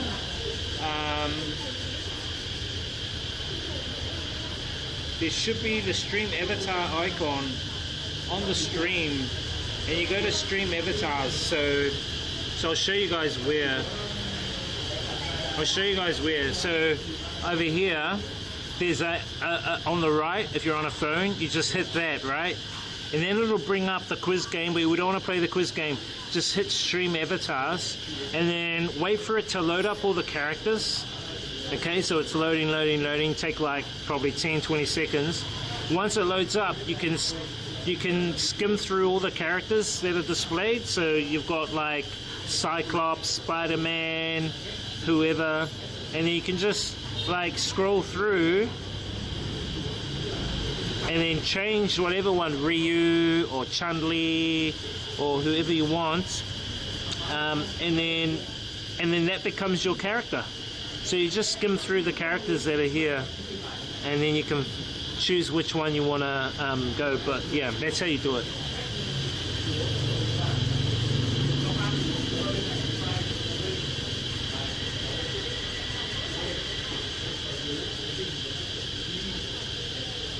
The Battle Royal, I'll start the Battle Royal for you guys.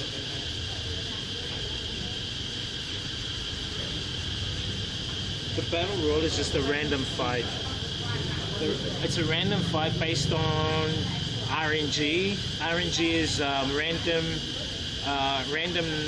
number generator, so it's just a randomized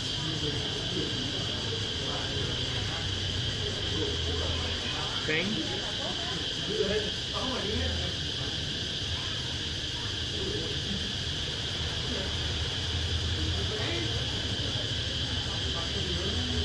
By the way, chat, you can just see the sub redeems are up. So if you guys like donate 5 subs, then we can spin the wheel, and I have to do an activity on the wheel. 10 subs is a Māori haka, so I can do a Māori haka. Cooking stream, not that we'll get 50, but yeah, just look through there. Hey, stop learning my secrets, Amosi. Those are my secrets.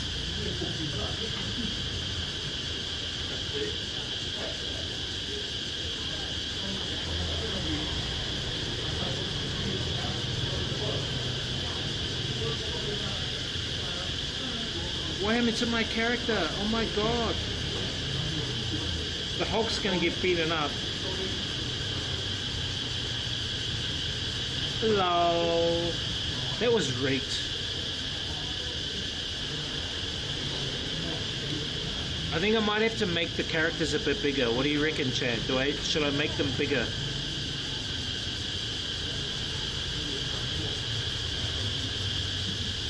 Okay, wait here. I need to get some more food.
So I got soup, some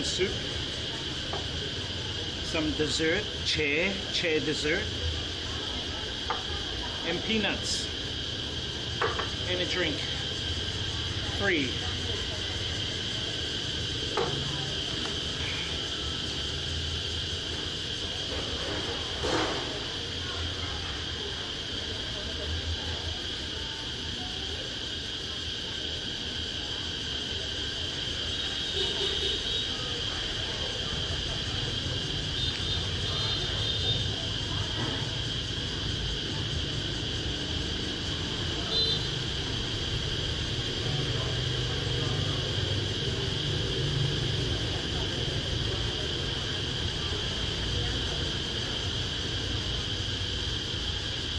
This Easy Points guy.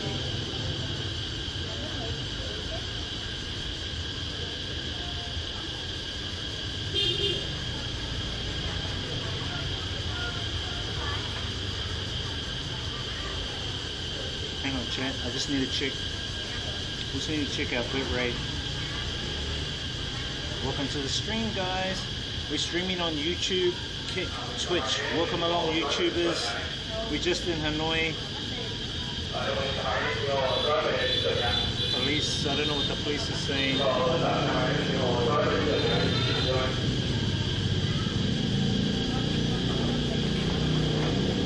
Sounds like the police telling people to get their motorbikes.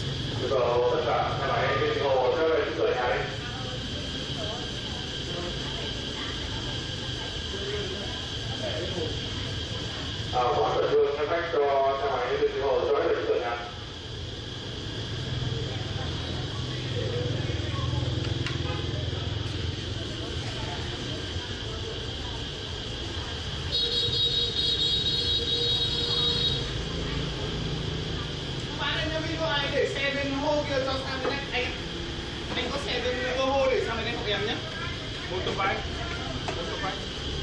Ah, my motorbike here. Okay.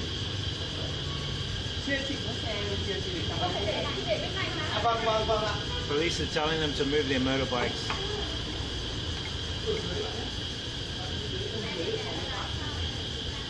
Put the peanuts inside the soup, chat. They're not drivers at home. Peanut soy soup.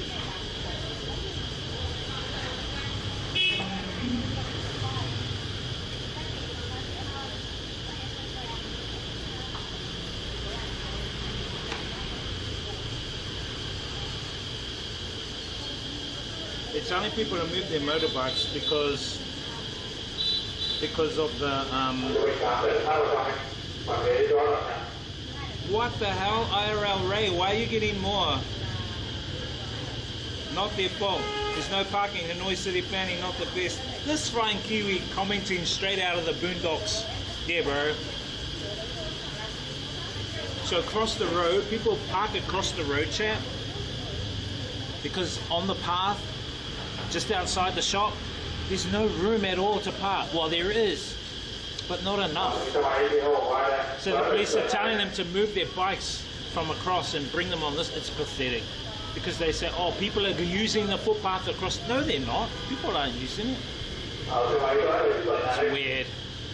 It's bullshit. How you doing, Flying Kiwi, bro? Good to see you, bro. I just had lunch, dinner with my cousin. My cousin's going to Shanghai, bro. Fuck. End of July, he's moving to Shanghai.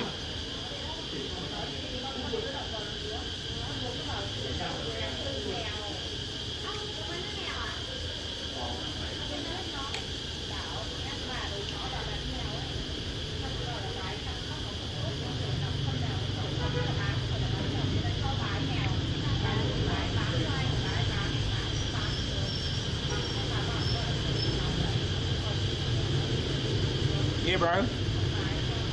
So he's going to be paid about $5,000 a month, plus ACOM,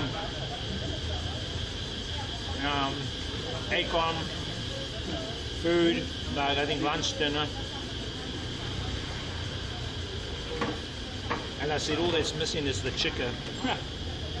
Yeah, I just had dinner with him. We were here for like 2 hours chatting, bro. We were like chatting on stream.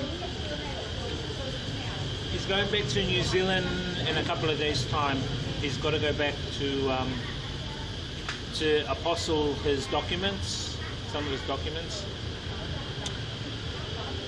I was thinking about doing mine as well. Well, I've got my TFL, that's authenticated and apostles. I just need my bachelor's to be apostle. What is it?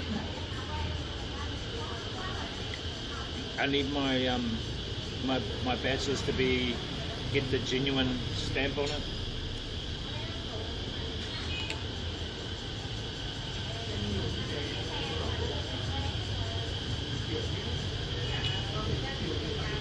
Nah, I love it here, bro. I see no problem with them. No, I think you're getting offered more money. I think that's what it is. I think you're getting offered more money. I was thinking of going back into teaching while I'm here, some of my spare time. But I'm just pushing through a couple of business ventures and doing my own, working on my own self, going to the gym, doing my own meditation and self-development. I'm actually doing my own isolation at the moment. As soon as I came back, I've been in my own isolation thing. I really haven't hung out with much people during my stay here. Only my cousin, Nina, that's all. So I've been just isolating myself away. I haven't even seen the bamboo lady. I haven't even spoken to Henry in a while. I've just been isolating myself and just working on myself. They call it, there's a video chat, they call it, I'll tell you what the name of the video is. Ray, you're gonna laugh at this name, but what I've been doing is, I just saw the video on it on YouTube today, and it is called, what I've been doing here, get this, Ray, is called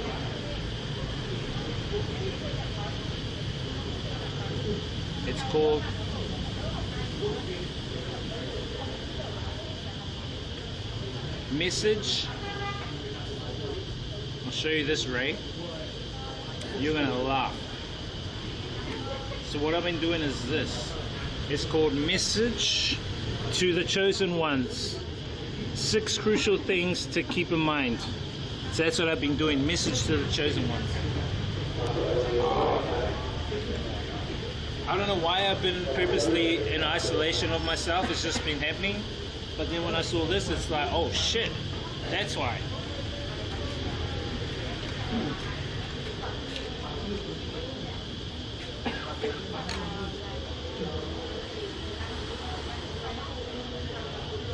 And I'm actually loving it, just doing me, and you know, I'm not trying to sound selfish.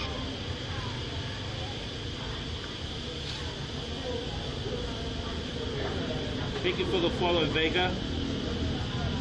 But sorry to say, Vega, a big fan for you, bro.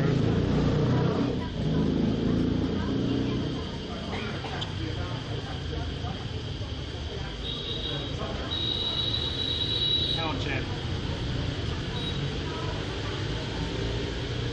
Bloody spammers coming in and spamming.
Your band. Don't come into my channels and spam your shit.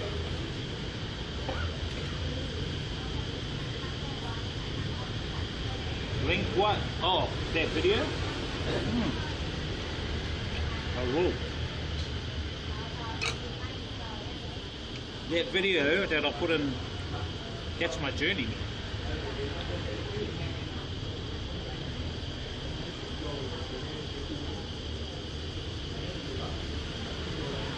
Yeah, he spent all that time learning Vietnamese. Now he's using Duolingo to learn Chinese. I might use Duolingo, chat. Start learning Duolingo.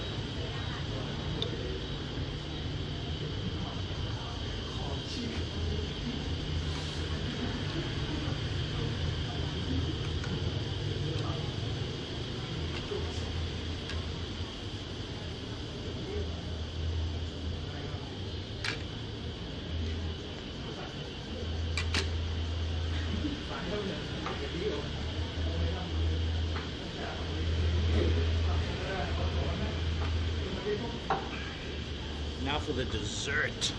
The dessert.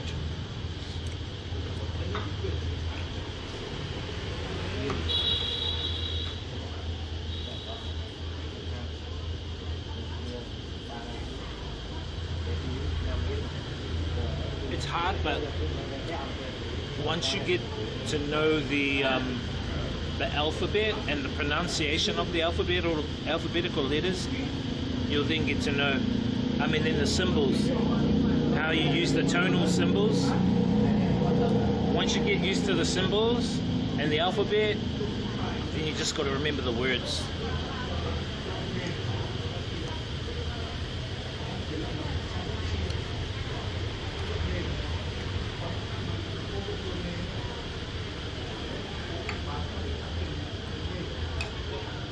I might download Duolingo tonight and start learning.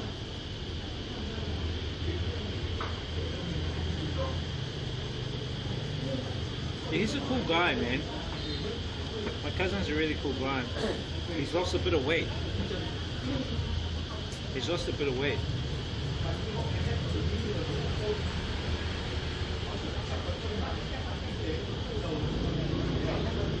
I can't believe he's going home at this time to go to bed, bro.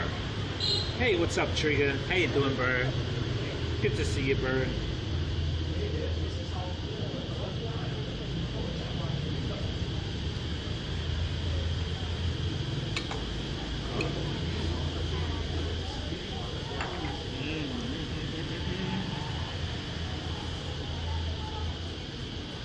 Hey, Frankiwi, have you found any places here in Hanoi that sell isopropyl?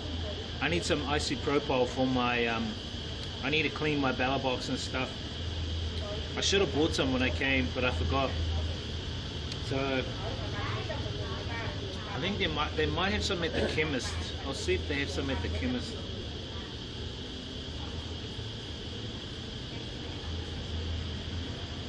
Did you use the portrait setup on YouTube on purpose? Why? Yeah. So on YouTube, I've got portrait mode, streaming to portrait mode on YouTube, which goes to Shorts Live. So people that watch Shorts videos, they will come across your stream, your Shorts stream in portrait. And then I've got the landscape as well, which is the normal live. So I'm streaming to YouTube, one portrait, one landscape. So 2 streams to YouTube. This Ray winning everything.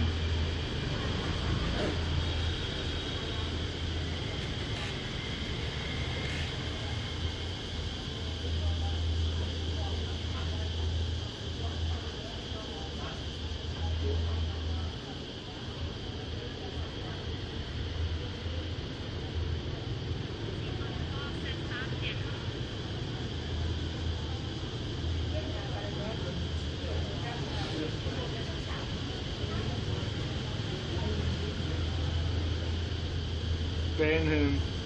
Oh damn, okay, didn't realize that. Yeah, bro. Yeah. So I sussed it out how to stream portrait and landscape.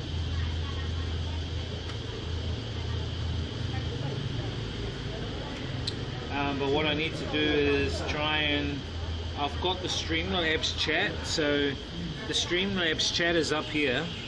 So I can see YouTube comments on the Streamlabs chat.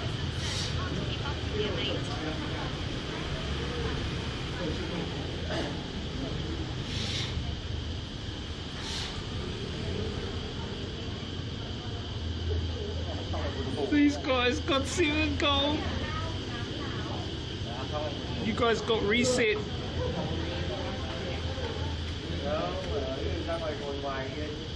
Trigger up isn't says what? Oh my god.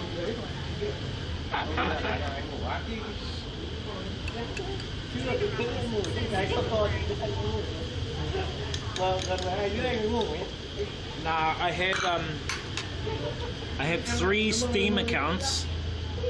The Steam account I'm using now is my main one. but that's not the Steam account I use stream avatars when I stream with. So we're using that now, but tomorrow I'll use the old Steam account that has all your stream avatar golds and all that. We'll do it tomorrow.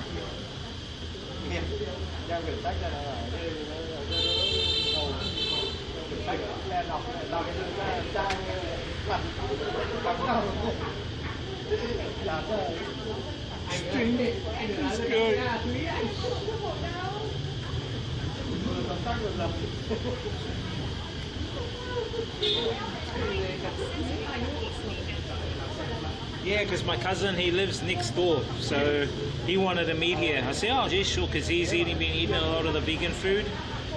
And so I said, yeah, sure, I'll meet here.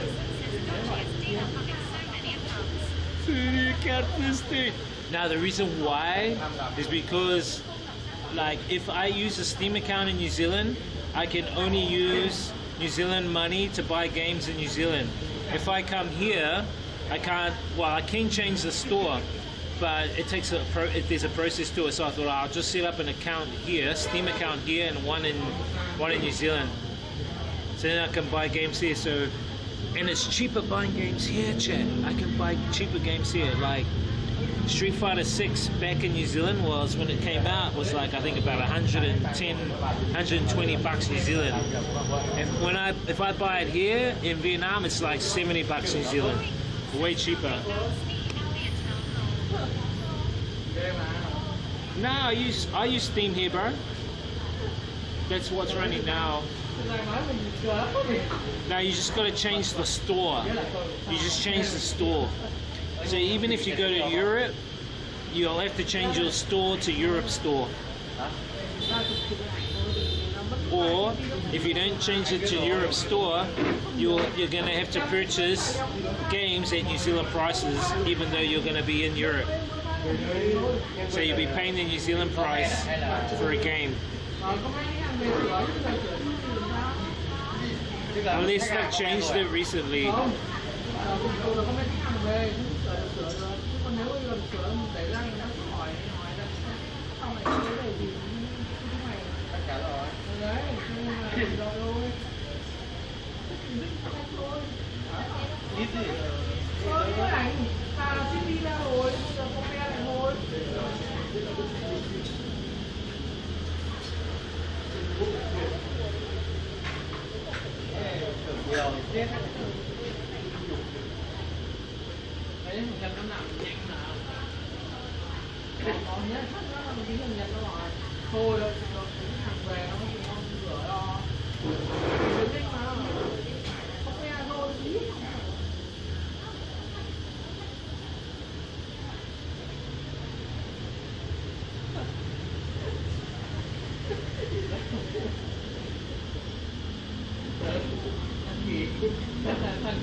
Streamlabs is winning.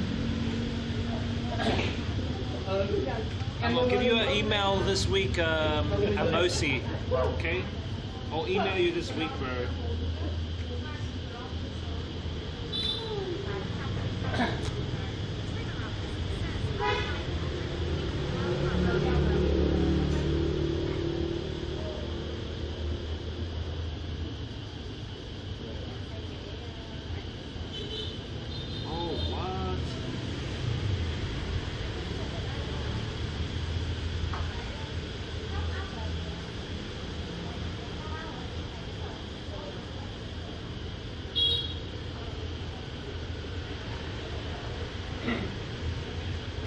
So I made a new mix. So I DJ'd a couple of weekends ago at a bar. I DJ'd at a bar called Pleiku Saloon, and I recorded my mix at that bar.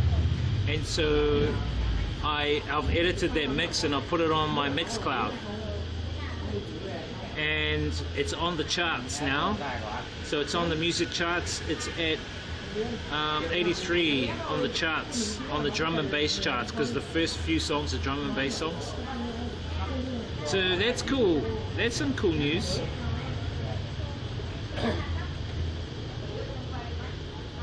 89th, sorry, 89th on the drum and bass charts. It's 3rd on the EDM charts. What the fuck, chat? My mix is 3rd on the EDM charts. There we go, look at it. So we've got some guy, he's number 1, 1st place, number 2, and my mix is number 3 on the EDM charts. Cool. I'll need to make some more mixes.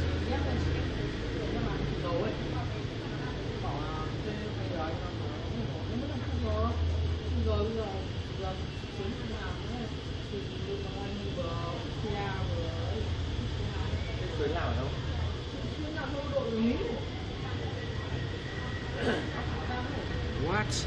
These number 1 has 1,000 plus plays. 1.4 thousand. 1,400 plays. Number 2 has 1,000 plays. I've only got 38 plays and I'm number 3. What the fuck?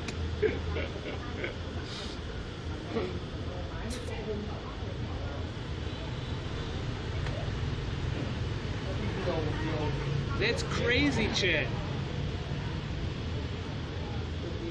There are others here who've got like 1,000, 1.3 thousand plays. Oh my gosh. And I've only got like 38. That's out of it. That's cool to know. More drum and bass for my work session, please. This is famous now.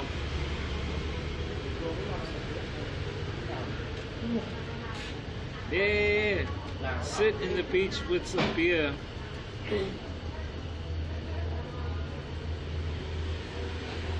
This off to Thailand guy.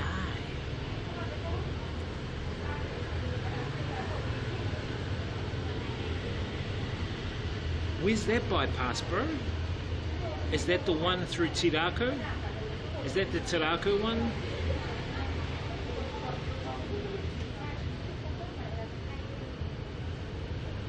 Was there like a Tirako one?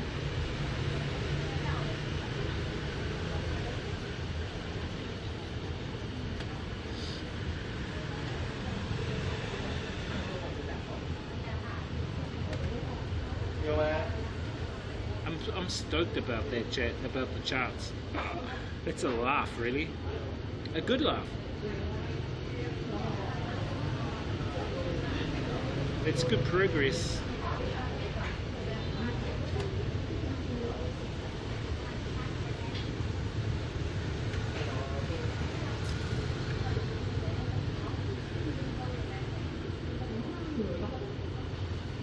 Hello, Carl Brinkoff on YouTube. What's up, bro? Thanks for dropping in.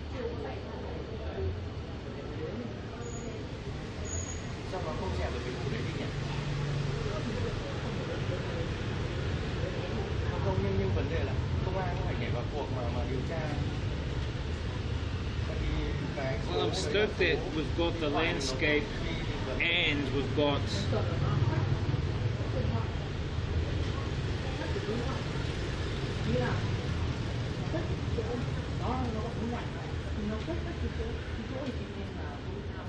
the portrait modes streaming. That's so cool.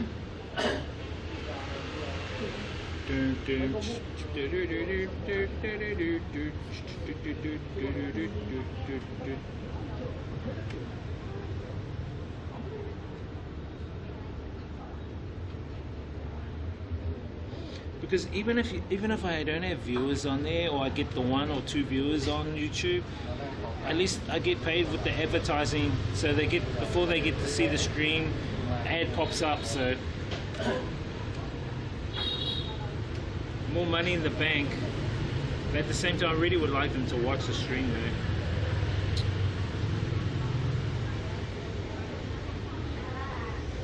though. This a mercy guy.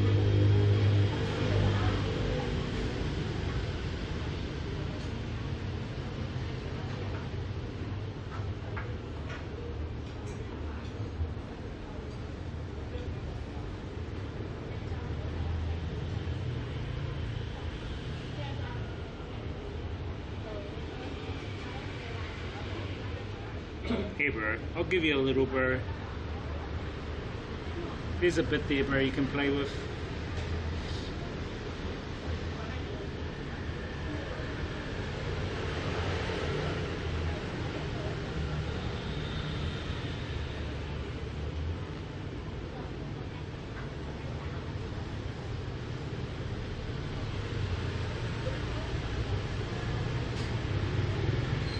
I see Twitch advertising isn't as bad as it used to be. Yeah, bro.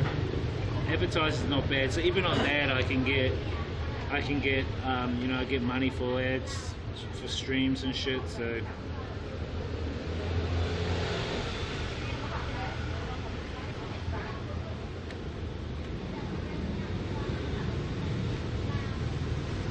tomorrow, you guys should get back your original gold, your gold tomorrow.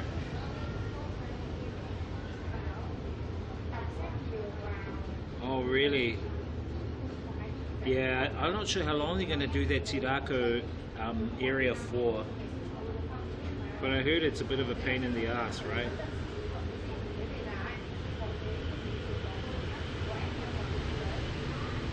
Anyway, I answered quite a few of you guys' questions earlier about Vietnam. Love it. I don't worry about traffic no more. Yeah, isn't that good, bro? You don't have to worry about that. So yeah, my cousin's going back to New Zealand in a couple of days' time. Actually, I might get him to take some stuff back.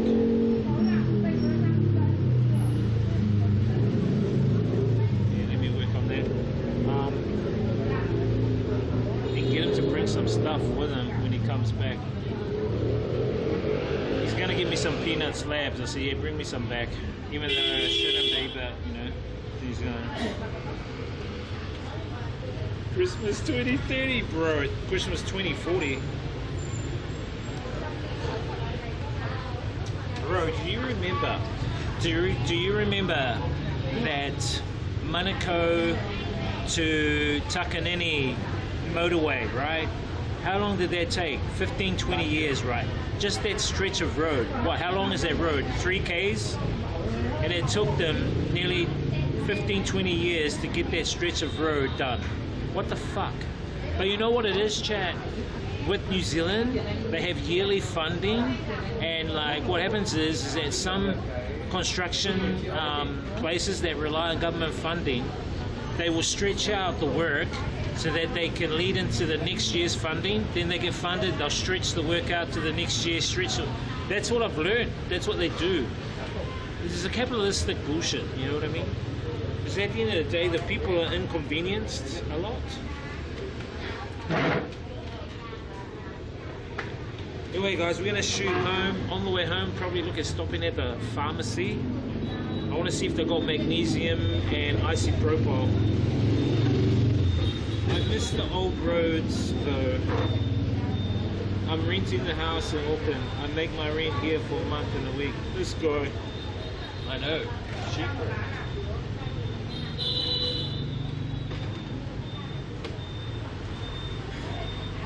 Bro, it's so cheap that when I go back to New Zealand for 3 or 4 months, I still pay my rent back here. It's so cheap, bro. Like, she lowers my rent down to like 25, 30 bucks a week. I store my stuff here, whatever. You know? Bro, that's mean. That's awesome. That's fucking cheap. That way I don't lose my place. You know?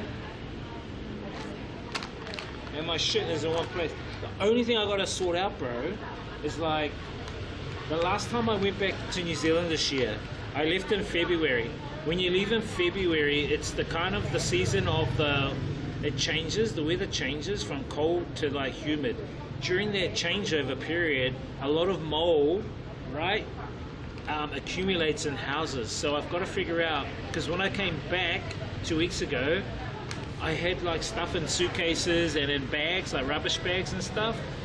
And what I found is, fuck, the mold got into them, like got on my clothes and shit, so I had to wash all my clothes, but they're fine now. So I need to find out a way. I might have to ask Snowy if there's like something I can, like a chemical or something I can use to put on them, or put in a bag, or put in, maybe, you know that silica, is it silica? It's what helps keep like your shoes dry. You put those little silica crystals in those little packets. You put them in places to keep. Yeah, I'm not sure. Someone also mentioned something else. You need damp raid. What is damp raid? You can, but I wouldn't. The government owns all land regardless, so after I think 50 years they own it. They do own it. You can lease it though. You can do 99-year leases. Damp raid. Yeah, you can lease the land here. You can build on top of the land, but the land is owned by the government or the state. Otherwise, if you're a local, you can buy it. What I suggest you do is if you have a friend you trust here or Vietnamese family member here, get them to buy the land for you. And the land becomes freehold because it's under a Vietnamese name. Or if you marry a Vietnam chick or whatever, you know, depending on your relationship situation, you know, if you trust her or whatever, then just put it in her name, but it's up to you. Thailand is, but they don't sell houses, they sell the apartments though. So you can buy the apartments, bro. Apartments, condos. So what's happening now with the coup in Myanmar is that a lot of businesses are leaving Myanmar and they're flocking to Thailand and they're looking to invest. Hence why Henry is looking at meeting a lot of the investors. I mean, you saw me last year, we met a few Burmese investors and we went out to Khao San Road with them and partied with them. They were actually multi-millionaire multi-millionaires we went out with. They didn't look like it, but they are. They're multi-millionaire investors, chat. And we got them wasted on weed and chicks and all, and beers and shit.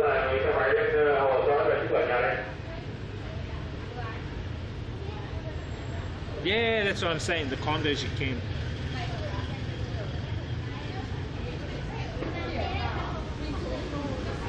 Yeah, bro, that's cheap. That's pretty good. And if you can get a visa with it, like you can pay, I think it's a 10 years, but it costs you like 15,000 US for the 10-year visa, bro. That's pretty good. And then you can work in that visa or business, you know.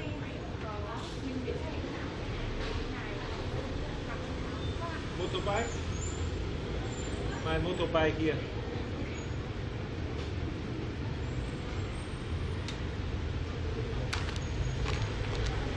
Hot chicken. Okay, chat. We're gonna go home, but we'll stop at the pharmacy. We'll grab some Viagra and some. Nah, I'm joking. I need some magnesium. Flying Kiwi, do you know where? Have you got any? Have you bought any like pharmaceuticals lately? I need to get some magnesium. Actually, chat, to be honest, the Viagra here is quite cheap. I think like 200k you can get like, I think 8 Viagra pills here for 200k, which is cheap. It's like $10 US.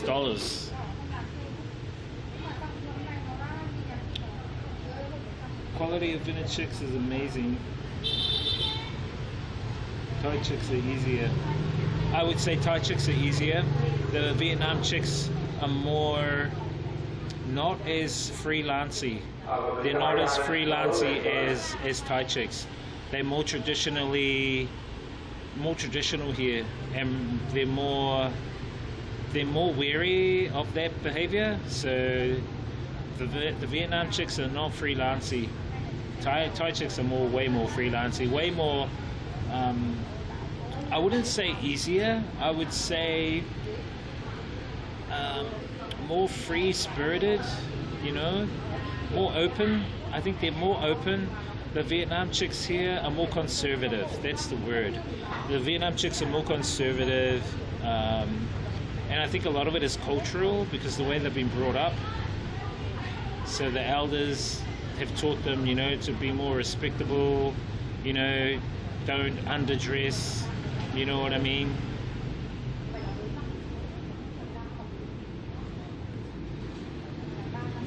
Oh, hang on, chat. I need to do my teeth. Wait.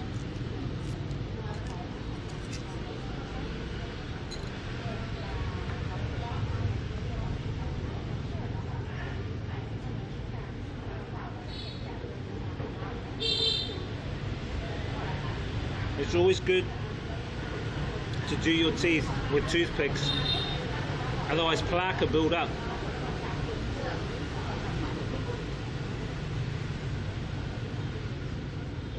Also, thank you to our stream sponsor Octopass chat, Henry and the team, sponsoring me all the products and all the tools for streaming.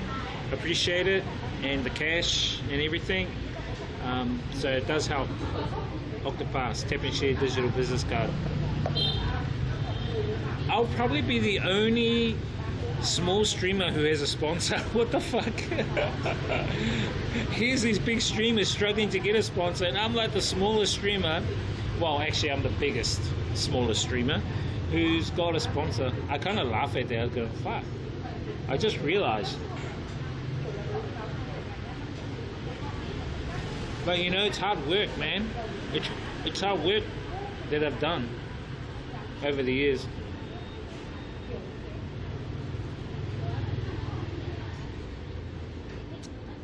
But shit, they're both better than Kiwi chicks. Push, bro.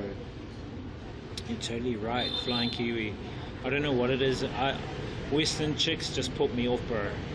I think it's their mentalities. I'm thinking. I like the purity of the Vietnamese women. They seem to be more genuine, more pure, more, and they're not the ones that I know, and the Vietnamese chick that I'm with.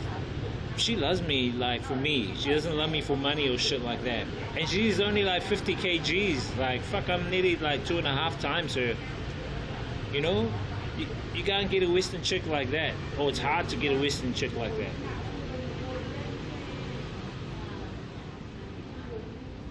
And it's holiday time, so she'd probably be spending a little bit of time with me. I might bring her on stream so you guys can meet her, but she'd probably be a bit shy. I don't think she wants to be on stream. I'll try and get her to do a yoga session with us. She'll be kicking my ass for doing the yoga session.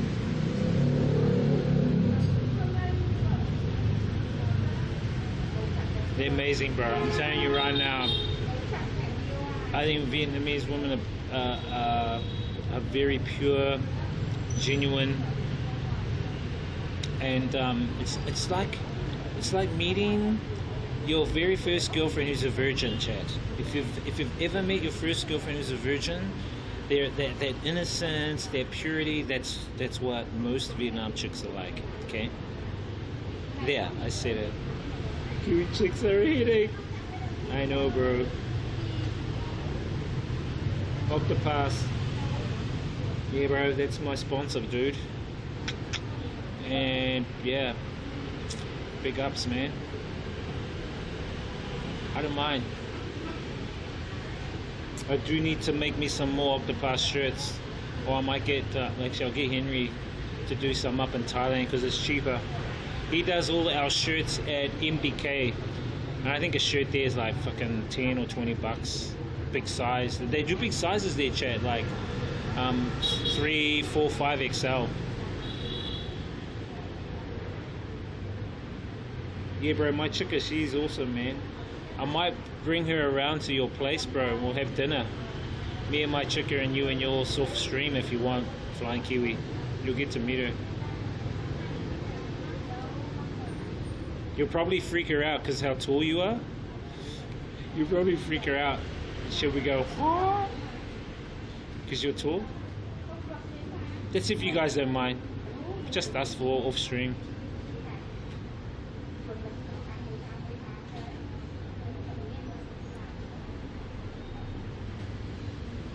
My last girlfriend was a Kiwi, and her ex-boyfriend found out.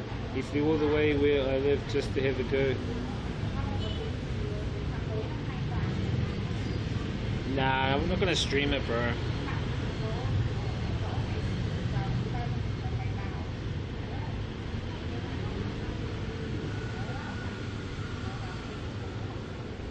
I know Flying Kiwi and his missus wouldn't mind, but mine would. She would mind, so.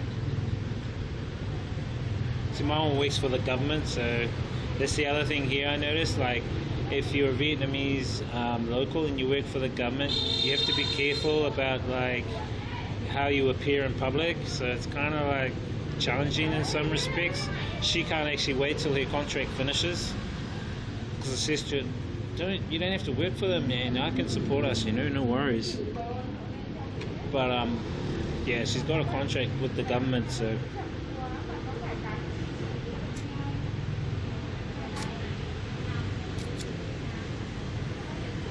When she's ready, this guy.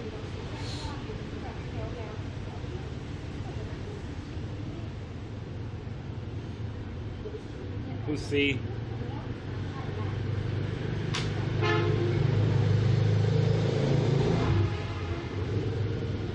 Nah. Now you guys never met my one. I've never shown her on stream. Nah, this is my one that's hidden away.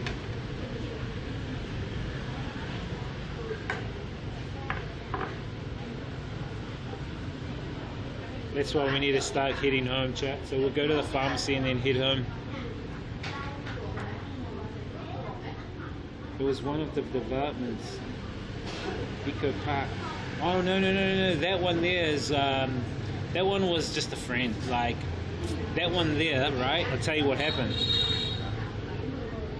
which is really weird, chat. Is so I started an English center in my Viet Chicka's hometown. So me and my Viet Chick, we ran a business, an English center. And so that went perfect, awesome. I was the only teacher, which was cool.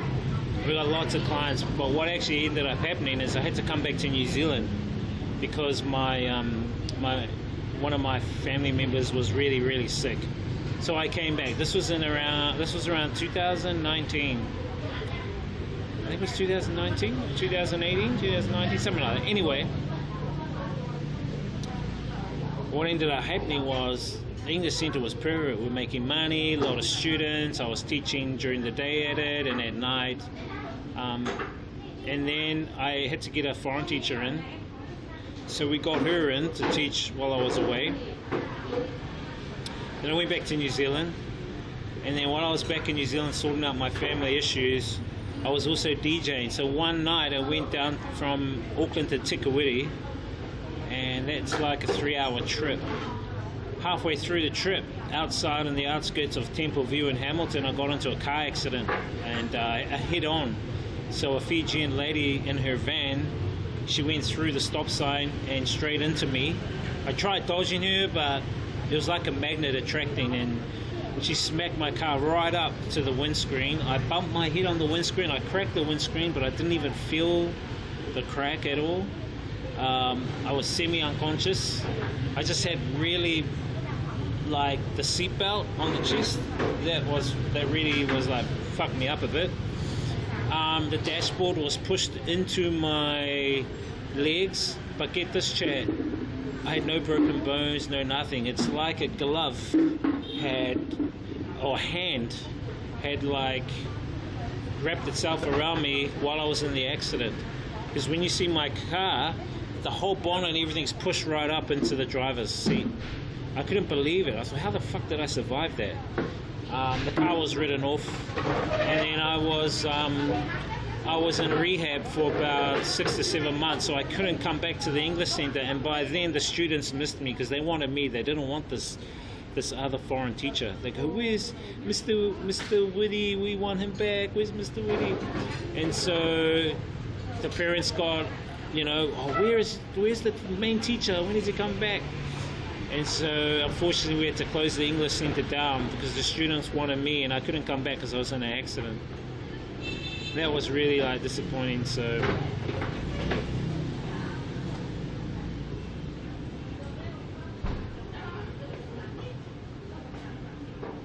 and so what happened, Flunky, one of my students, her name is Helen, her mum liked me, but her mum didn't know that I was with my current chicka, and her mum would keep on hitting on me, and I thought, oh no, what the hell's happening? Anyway, she invited me because she's like her mum's a a university lecturer in computers, so she's very high up and she's very rich. And she wanted to go out with me. She invited me to her apartment while her daughter was away and stuff. And I said, oh, no, I'm okay, I'm all right. And she goes, oh, when are you going to come over? Let's go out to dinner. Oh, my God. This was one of my students' mums. And I thought, no, I can't. And so she stayed at Eco Park. And she keeps inviting me there. And I say, no, it's okay. But I did meet up with her and her daughter together. And down at a cafe just nearby, but just as a student and a student's mum. Yes, finished. Thank you. Okay. That was weird. That was really weird. And so that's the one that's at Eco Park. So she's not actually a girlfriend or anything. She was like I don't know. Would you call it a potential? Chat, even a guy like me can get Vinna chicks here, and if you guys come, I know you guys can. If you're single, if you already got a wife or whatever, then unfortunately you're out of luck.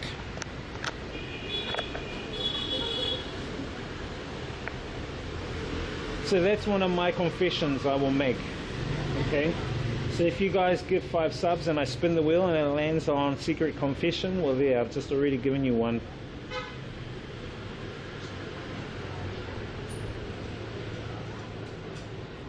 Damn? What do you mean, damn? You should be happy that you have your own girlfriend and family and whatnot. Who's guy?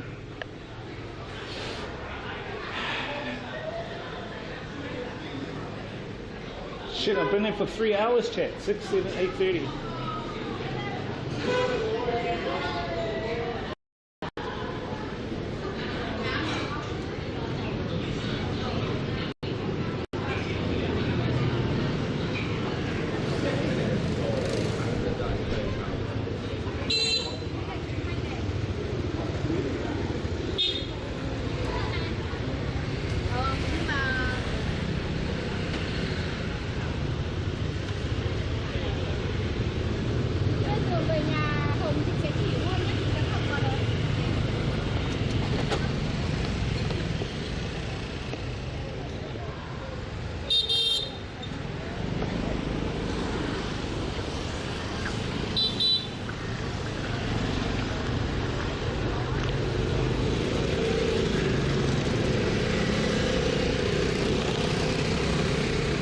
Don't worry, Trigger. Always got a couch for you, bro. Yeah, bro. You're welcome to come anytime, man. Same here, bro. You can sleep in the lounge, bro. Any of you guys want to come to Hanoi, chat? You're welcome. Come and crash out on my lounge. But don't hit on my roommates, okay? If you guys come, don't hit on my female housemates, you guys. That's not bro-fictional, okay?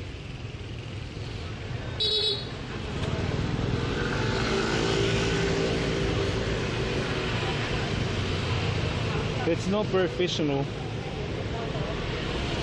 By the way, Flying Kiwi, I'll message you later about grabbing those power banks. Professional, this guy. Hey, don't steal my sayings.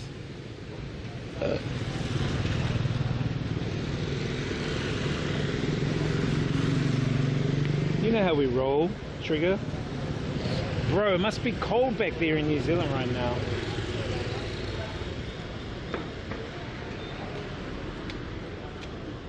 Right? It must be super cold, bro. It's hot here, bro. Humidity's lately has been fucking hot, eh, Flying Kiwi? Like nearly 100%. I think today, this morning, yesterday has been like 100% humidity, chat. No lies, man. It's been very humid, chat.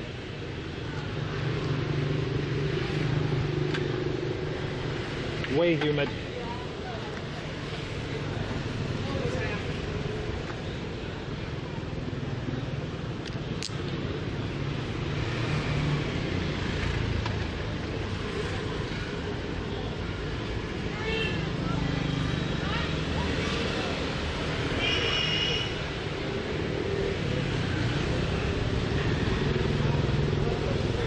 And most Underbar says Kodu. Gonna be windy though.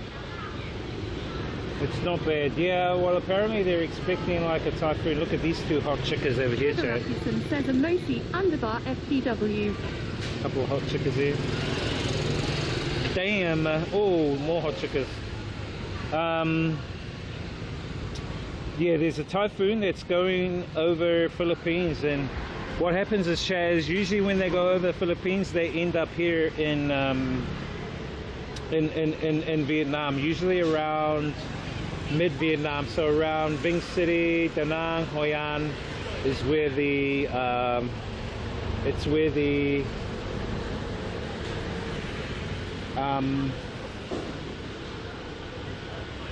the typhoon usually happens.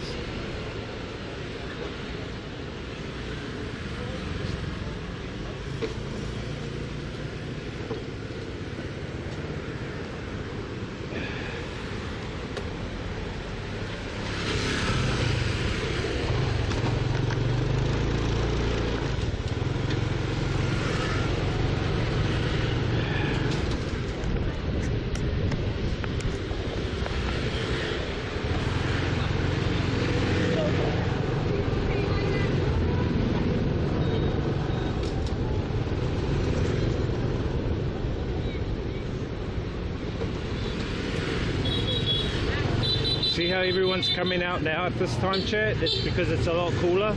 They don't like coming out during the day. So now it's really packed at this time at this area. I know it's kind of weird, but that's how they are here.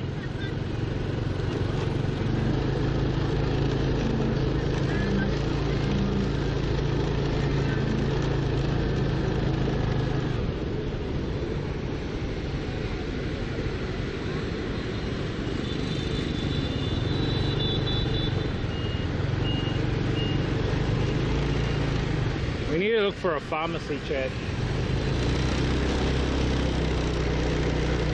There should be a few down here on the right. I just drive slowly.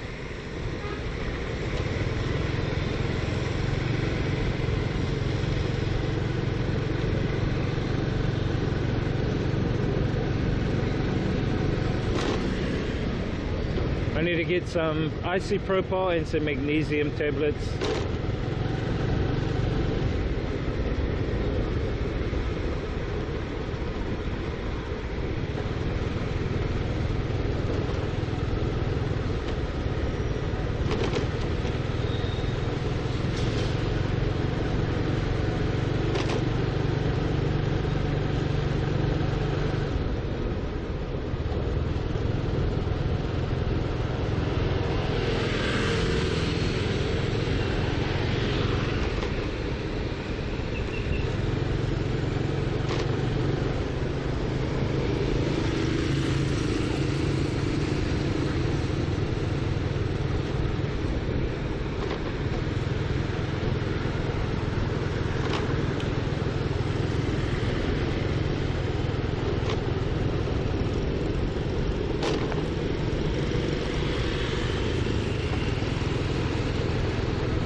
I can't believe there's no pharmacies along here. Usually there's a lot of them and they're open late. I'll have to go to the one next to my alley.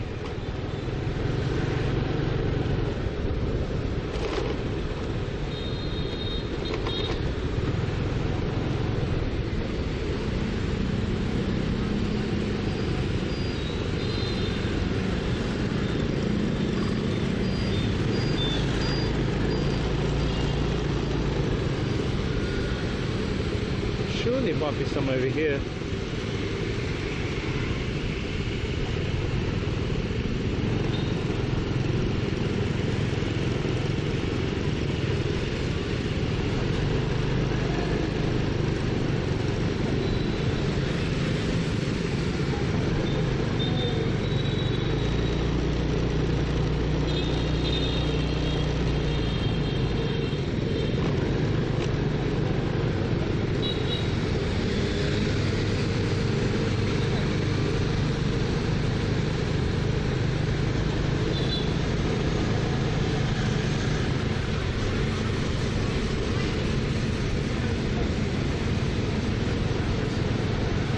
one down the road I know, just down here on the right. Shit, I need to put my lights on.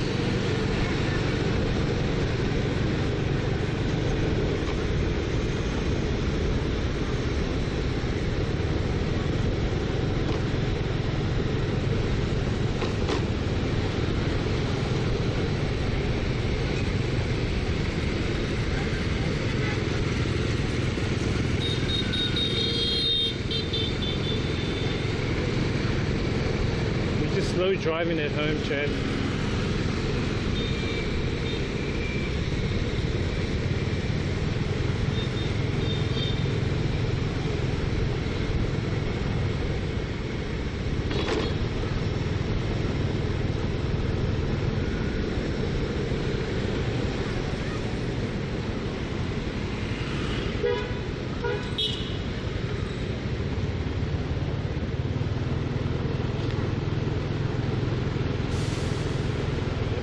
I'm sure there was a pharmacy along here.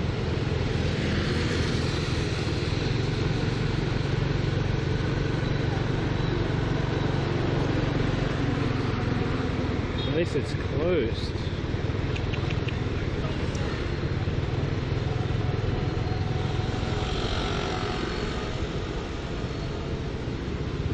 You can pretty much get anything and everything over the counter, chat. Stuff that you have to like get prescriptions for in New Zealand. Oh shit, there's a new Circle K just over here. Stuff that you need a subscription for in New Zealand, you don't need it here. Oh, that chemist is closed. Okay, so we'll have to go to the one next to my alley. As I said, you can get Viagra over the counter, Tramadol, all of their prescription only stuff, but you just got to remember, if you're going to take that kind of stuff, it's at your own risk.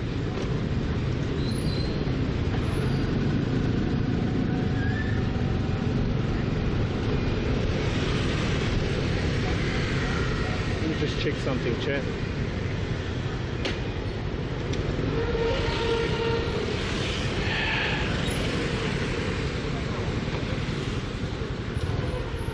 A Mosi on the bar says is medication cheap.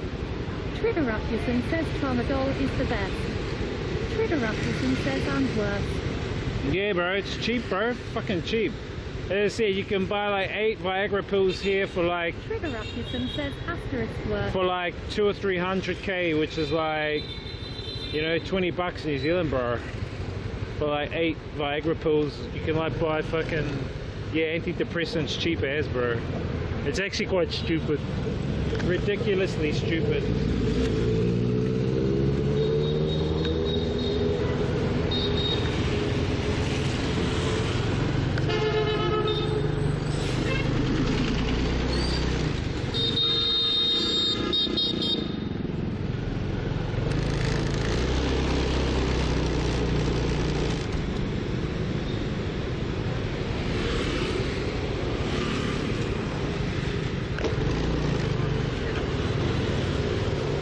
Let's try this guy, see if he has any. A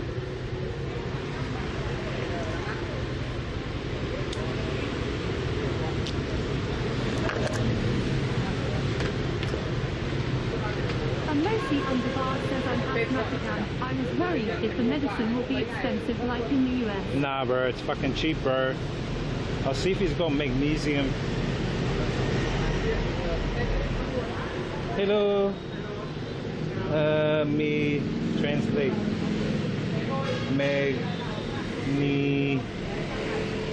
Magnesium.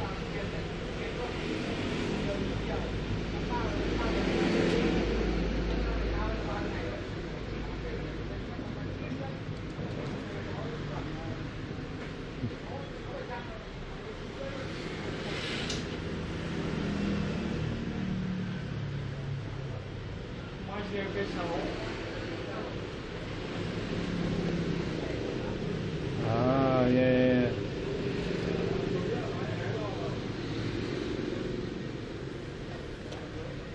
Let me just check.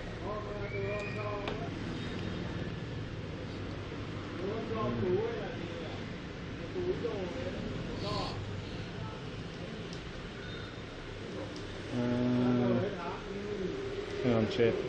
I just got to check something. Take a photo. I just got to translate.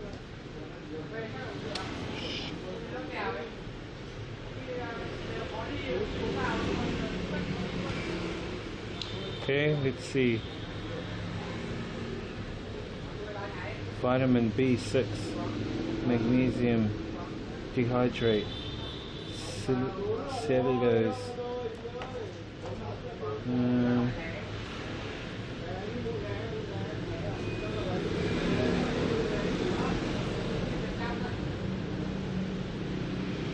Depression, helps reduce fatigue, depression, nervous tension, conditioning, and relaxation, muscle tension. Oh yeah. Bao nhiêu? How many movie?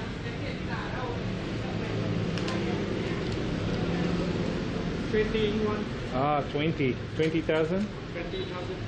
And morning, afternoon. Morning, Two, one, morning, one, morning one. afternoon, and eat one. Afternoon one. Okay, let me try 20K. That's pretty cheap. Two. Yeah, let me try 2. 40,000. Yeah.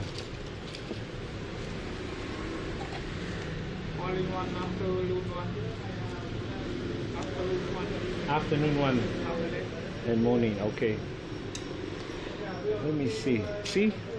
So that 40,000 chair, which is $2 for those. It's pretty cheap. Medication here. 6,000. 60,000. Yeah. Now there's something else. Do you know where I can get?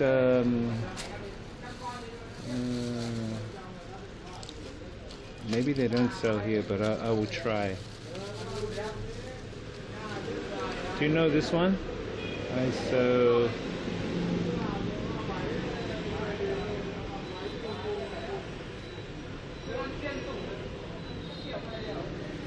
This one?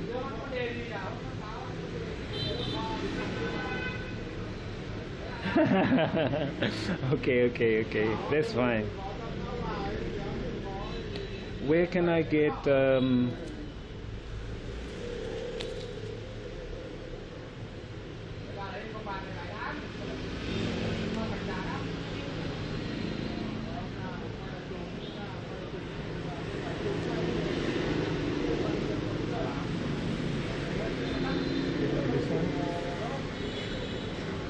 Hello.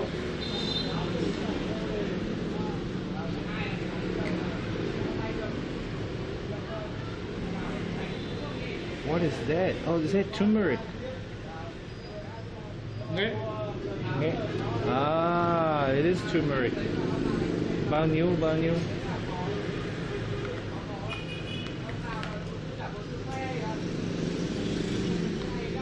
45,000. 45, $3. What is it? It's eat or for the skin. It's for sores. Okay, this one for sores. Cream. Okay. No, it's okay. Only this. Okay. Okay. Thank you.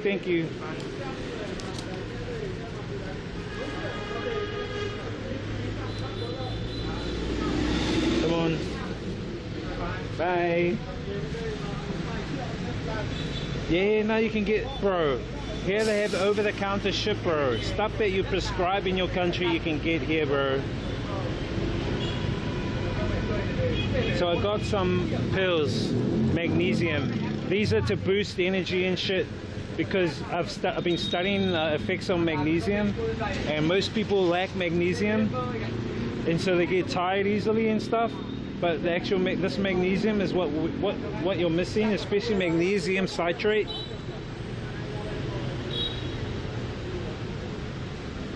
But you can come to any pharmacy here. Oh shit, there's another one there. I didn't see that one over across the road. That's fine. The green ones, see these ones here that go Nga Tuk? These are the ones that they're cheaper, because the same products over there at that flash one is here there. Bro, yeah, that's the other thing. Yeah, I just come and I get antibiotics over the counter. Yeah, bro, antibiotics straight over the counter. You don't need to, like, you know, go to get a fucking prescription. That's all bullshit, bro. At the end of the day, we are responsible for our own well-being. I think the reason they do that in Western countries, bro, is because when your parents registered you, the government basically becomes your benefactor, and so they're the ones that have to look after you. Okay, so that's why you got to get prescriptions and shit. But if you're like independent and you don't have a benefactor or the state, you're responsible for yourself. So you have to, you know, you are your own responsibility. If that makes any sense.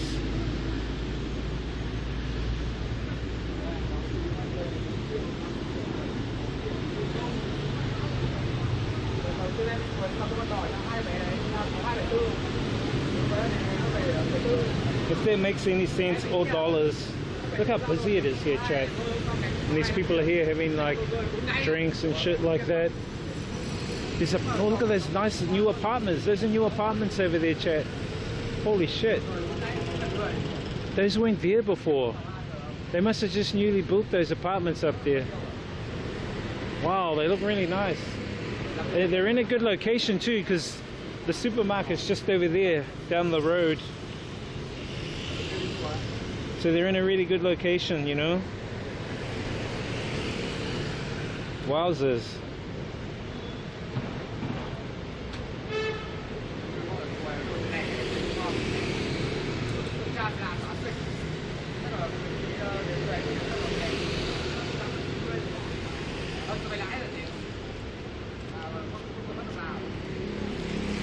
Chat, I'm gonna come back tomorrow, okay? We'll be streaming tomorrow afternoon. I've got a couple of business meetings to do, but after that we can, I don't know, we'll think of something to do and a topic for tomorrow. I'm gonna flick you guys over to Missy Pla now. Her and Gus are on, so go show them some love, chat. Go show some love to Missy Pla and to Travel with Gus. Thank you, Trigger. Thank you, Flying Kiwi, Amosi, Anton, X-Bray, or Ray. Thank you guys, man. Really appreciate it, eh? Later, bro. Thank you. You guys have a good night, eh? And take care.